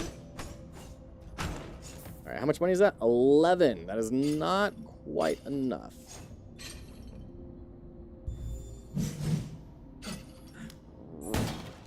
Okay, so gun does work on those. Okay.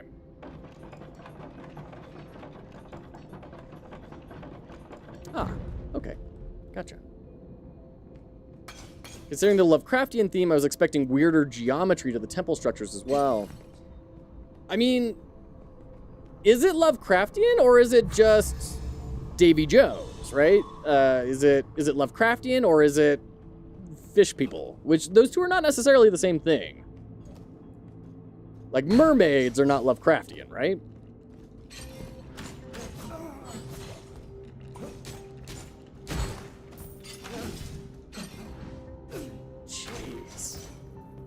It might be that the tracking is really strong. That might be what I'm running into over and over again, is if the enemies hit you, or if they're locked onto you, you have a very tight window for avoiding.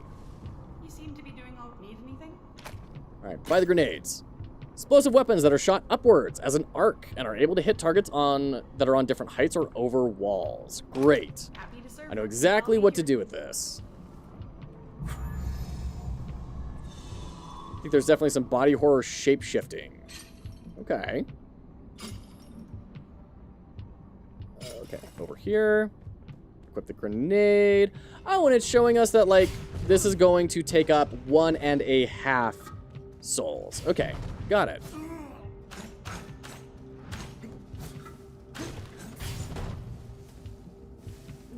How do I get out of here?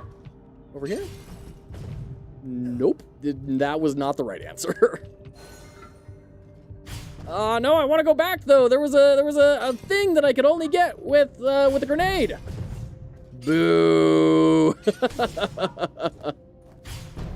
This is something that I have heard a lot of people complain about with Metroid Dread, is they felt the game locked them off from backtracking too often. And so they'd be doing their thing, they get an ability, and they say, cool, I want to go back and find all those things. Well, you can't. You have to wait until the game is going to let you.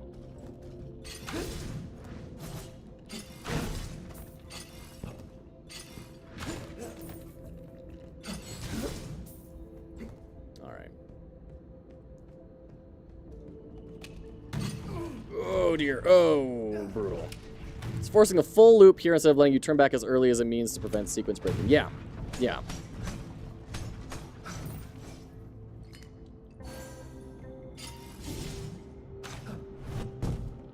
And I think, I don't know. I mean, Metroid Dread encountered that problem which obviously was not a problem for everyone, because it's one of the best rated Metroids ever.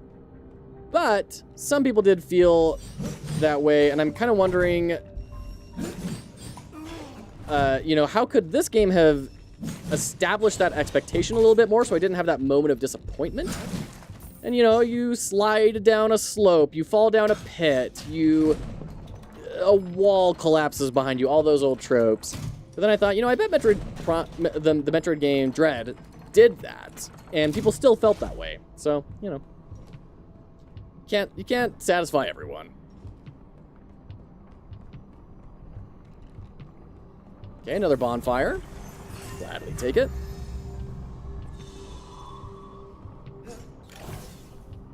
Oh, I'm glad we tried this out right now instead of in the middle of combat. Okay. Dang it. I think this is what made Animal Well so well received. You can literally route it pretty much however you like. Oh, interesting. That's interesting. See, I haven't played Animal Well yet. I need to. I need to play Animal Well. Same thing with Rain World. That's another one that's on my list. It's a real gem of a game. I know a lot of people say it's like one of their favorite games of all time.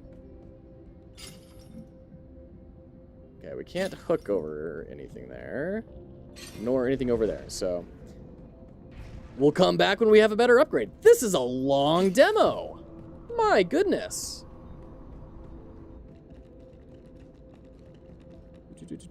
So we can just lob this over here. Good. Good. Revenge. Well suited.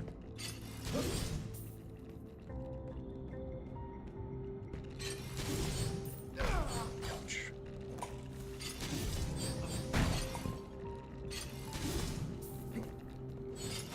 The grapple hook attack does quite a lot of damage. I'm kind of feeling like standing there and swinging is a bad idea, and that you really want to just zoom around the battlefield like a madman.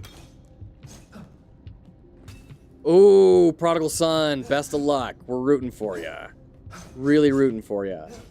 The good news is, if you have a review, that means like you're not laid off, so that's good. That means you have a job. So, best of luck, rooting for you, and let us know any way we can support you. There we go. There's the secret.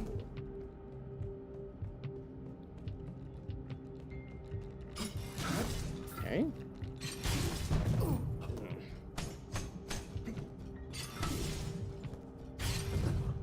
Golly. I see something behind here? I did. Nice. Another trinket. We only have 2 trinkets. Come on.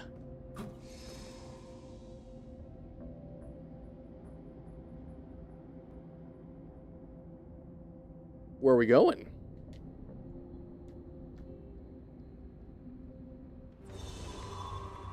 Oh, fishing village. Okay. I hope we unlock fast travel at some point so we can get back to the vendors that we're leaving behind. The fishing village was not just home to many, it represented the bond of the old folk with the seas. Just have to find a good way to say I have learned to disagree and commit. Just took me a bit because I did not know we had agreed to our lead being a... Oh! Shoot. Yeah.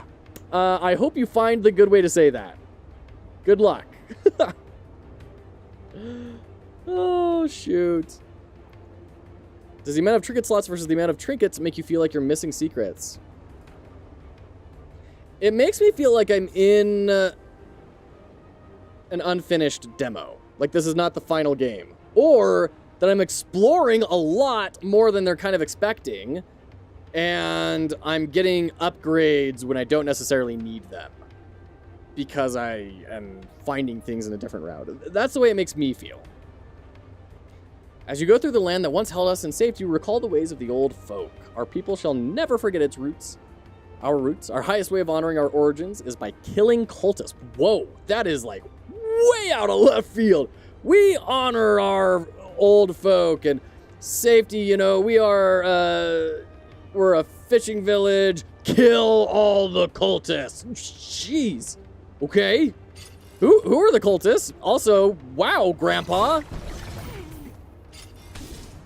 You saw some stuff, didn't you? You got some PTSD in there, friend. Have you visited the main hub yet? Jeez, no. How big is this demo? I didn't even know there was a main hub.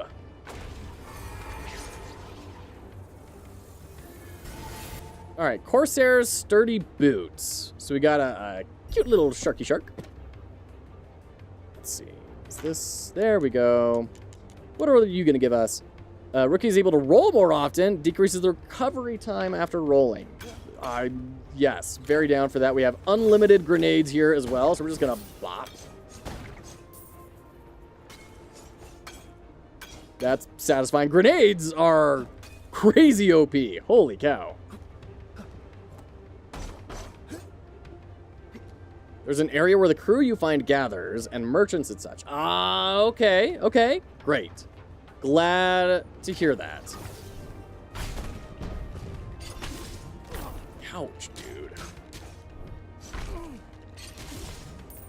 My big problem right now is I just can't do enough damage to kill things before they go through a full attack cycle. And it ends up costing me a lot of health. So where do I go from here? Lovely. Let's equip our new Treekin. If memory serves, that's where fast travel unlocks. Okay, got it. Let's get our boots. I mean, this feels just like a full-on game. Yeah, the roll does feel a little bit snappier now. Yes, Another merchant? Come closer. How are you faring, pirate? Feel free to browse my wares. What is this voice? I'm no one to critique voice acting. You all have heard me do voice acting. That one does make me laugh, though. Forgot I was playing a demo while I was playing it. Jeez. Buccaneer Scabbard. When using the strong attack ability, Rookie moves faster while charging. The damage is increased by 50% and Rookie moves further away. Okay, so it buffs up our charge. Nice. It costs 3 trinket slots. Rookie attacks faster with his hook, allowing him to slash more rapidly. Great. Oh no, let's get the final blood segment there. Health increased, okay. And then how much do we have? 245.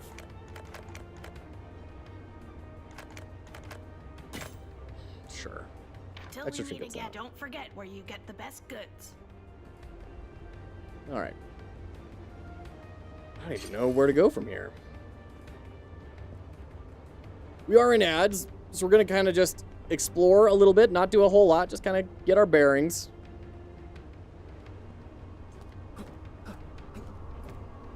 Huh.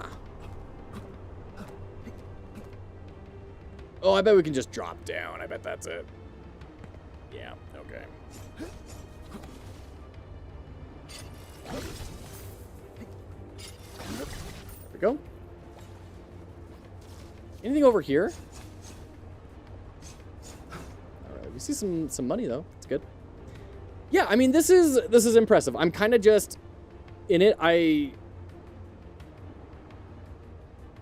I'm in this sort of limbo state right now with the game where I don't really know what it is that we're trying to accomplish. And I talk about that a lot. We need a reason to be pushing forward kind of immediately. You need some direction in your game. And that's where I'm kind of at with Mark of the Deep right now, is it feels like this is going to be this really big, cool open space, but I don't know what I'm doing yet.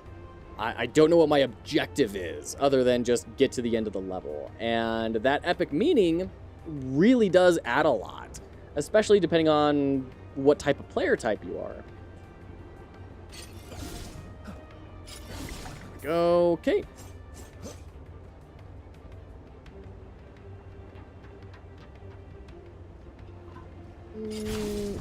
Get out of there.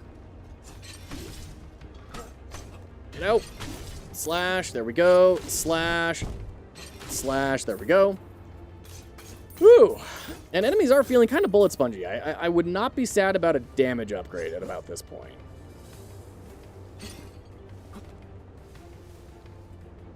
Okay. So where do we go? This all seems stuck. Like there's not a reason for us to be here right now. Oh, I thought we'd go over here. Aha.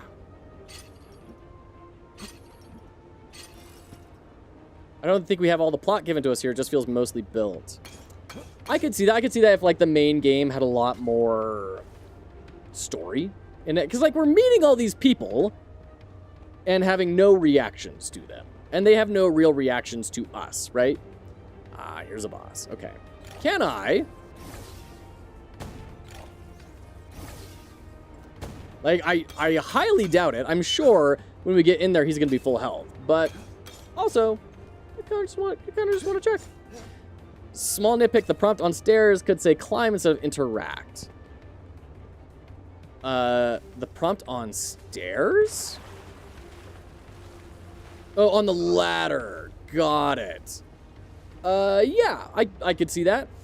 I think that's a fair little polish. Like, open. Climb. And we got another blood fragment. Great. I bet you're right, Cenobius. I bet this is a gameplay demo, and the story is getting built as we speak. Because this doesn't even have a release date yet. It's just 2024 at some point.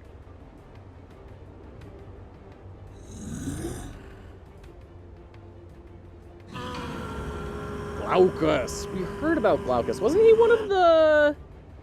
people on the shrines?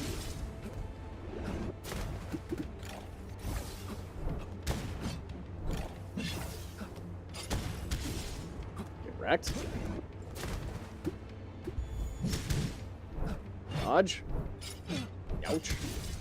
Get out of there, get out of there, come on. Heal? Oh, I was swinging so hard at that.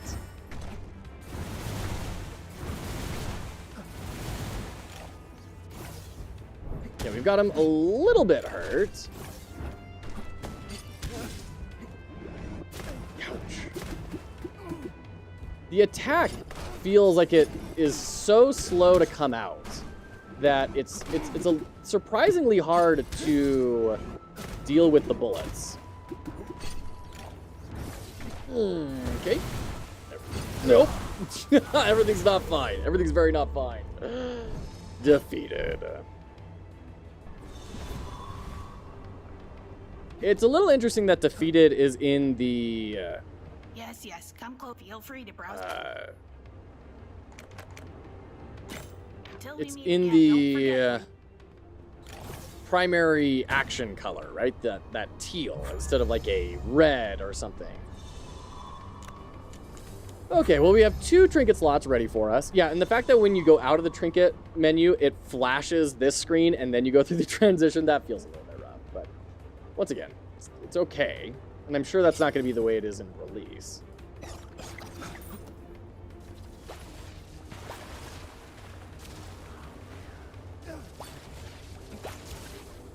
I hate runbacks. I hate runbacks so badly.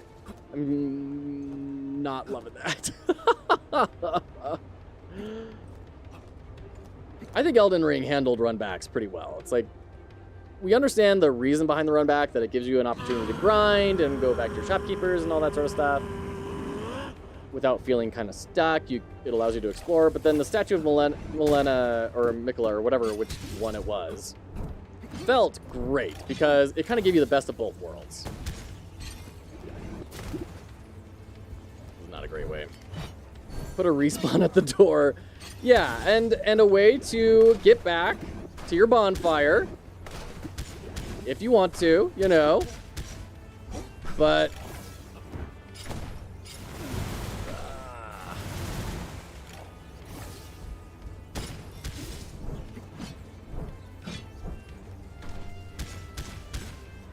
let me fight the boss again quickly if I want to.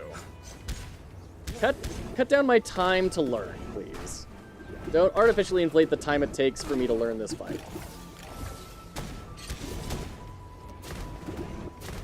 Okay, this is good. We got a really good combo there of a couple of different grenades. Ah. Dude, he was doing a 4 in a row? And it's like, still, it's poison, it's poison! Jeez. Alright, well, you know, it was going well for a little bit. If it's gonna take 10 plus attempts to beat the boss, I don't want to spend 30 plus minutes walking to do it. Yes, absolutely. I agree. There are people who disagree. There are people who really enjoy the run back and think it is a good part of Souls genres. I hate it. I feel like I'm doing nothing with like 50% of my time. So making it an option is the right move? Yeah. I guess it depends on the design you're trying to accomplish, right? I can see someone saying, well, this is actually central to our design goal to have this. I don't totally know what the logic is, but I could see someone saying, yes, this is important to how the game is experienced. But if that is not the case, if it's not like a really deliberate move, just give us the thing respawn.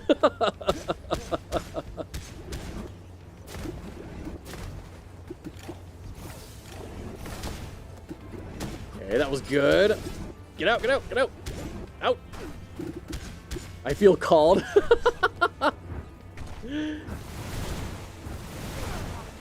That's why I like you, Zap. You and I disagree on a lot, and we disagree respectfully. And because of that, I'm able to see things through other people's eyes that I would not think about myself.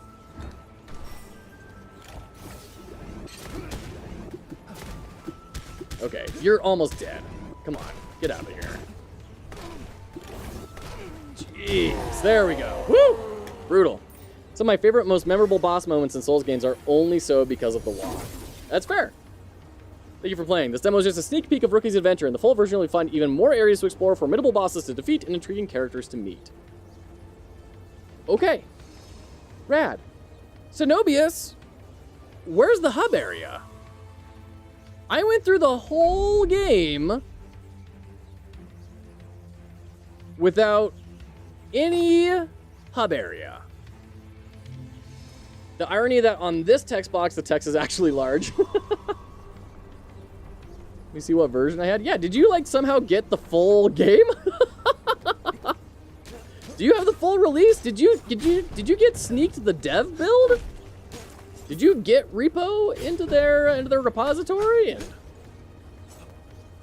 commit grand larceny? So, this is really fun. This is definitely on my list. I'm looking forward to playing this. There's clearly a lot to this. And I think that, I mean, the release date is 2024 at some point. They don't even have a release date. I think that they're going to do a lot of good work tightening things up and making this feel a whole lot better. And it feels good right now. I'm not saying it's bad.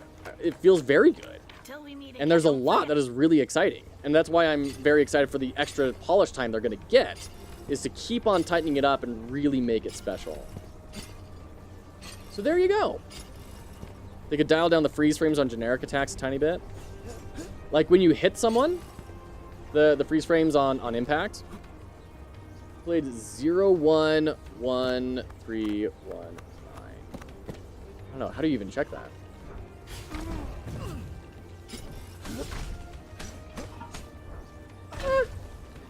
It hasn't bothered me. The only thing that's bothered me are the controls. The dodge being on X instead of like circle. And the enemy tracking and the lack of, I don't know. Like it feels like there's a lot of cancel. Okay, you do, so you can cancel out of the swing if you're super fast. But if you commit to the swing, you are committed to it, but you don't have to have all of the recoil animation before you can do it. So you have to wait until the swing is done and then you can dodge. And maybe that's what I'm experiencing. Bottom left on the title screen. I'm on demo version 1, so we are on different versions. I don't know what version you have. It is not the version that I have. But there you go. That is Mark of the Deep. I think there's a lot to this. I think it's really cool. It's a very serviceable Metroidvania Souls-like, which is a fun combination that I am not very accustomed to. Definitely go check that out. Let's put the link in chat once again. I'm really enjoying this approach that a lot of Metroidvanias seem to be going through. Metroidvanias seem to be going through a bit of a quiet revolution right now, where they have been action RPGs since their inception. And this is still an action RPG, but it's another subgenre of action RPG than what we're used to seeing in Metroidvanias. So I'm really, really excited for this entry into that burgeoning evolution. Makes you want to do this version again? Yeah, absolutely. So there you go. That's going to be it for me today. That's Mark of the Deep. We played Crystal Guardians earlier. Still got I want to write down a practice document for how on earth they defined that whole space. But this has been so much fun. Thank you all of you for being here today and hanging out and, appreciating some good game design with us. We're going to go ahead and raid out to... who should we raid out to? Oh, let's raid into Quantic Flux. He is cruising through on his 100 wave endless mode challenge. We've been in a gameplay mood today. Let's raid into a gameplay streamer. He is playing Cataclysmo, which is a Lego building zombie defense. Like, they are billions, but massive horde defense sort of style. Gonna go right in and hang out with them. Thank you all of you for hanging out with me today. It has meant so much to me. I appreciate all of you and for all that you teach me about, how to make incredible things. So with that being said, we're gonna catch you next time. Tomorrow we're gonna be diving into Banana Jam. We're gonna be doing a game jam there. And Friday, we're also going to be streaming with Quantic Flux. We're going to be doing a team-up stream on a game, which I'm really excited to talk about with everyone. So we'll see you all there.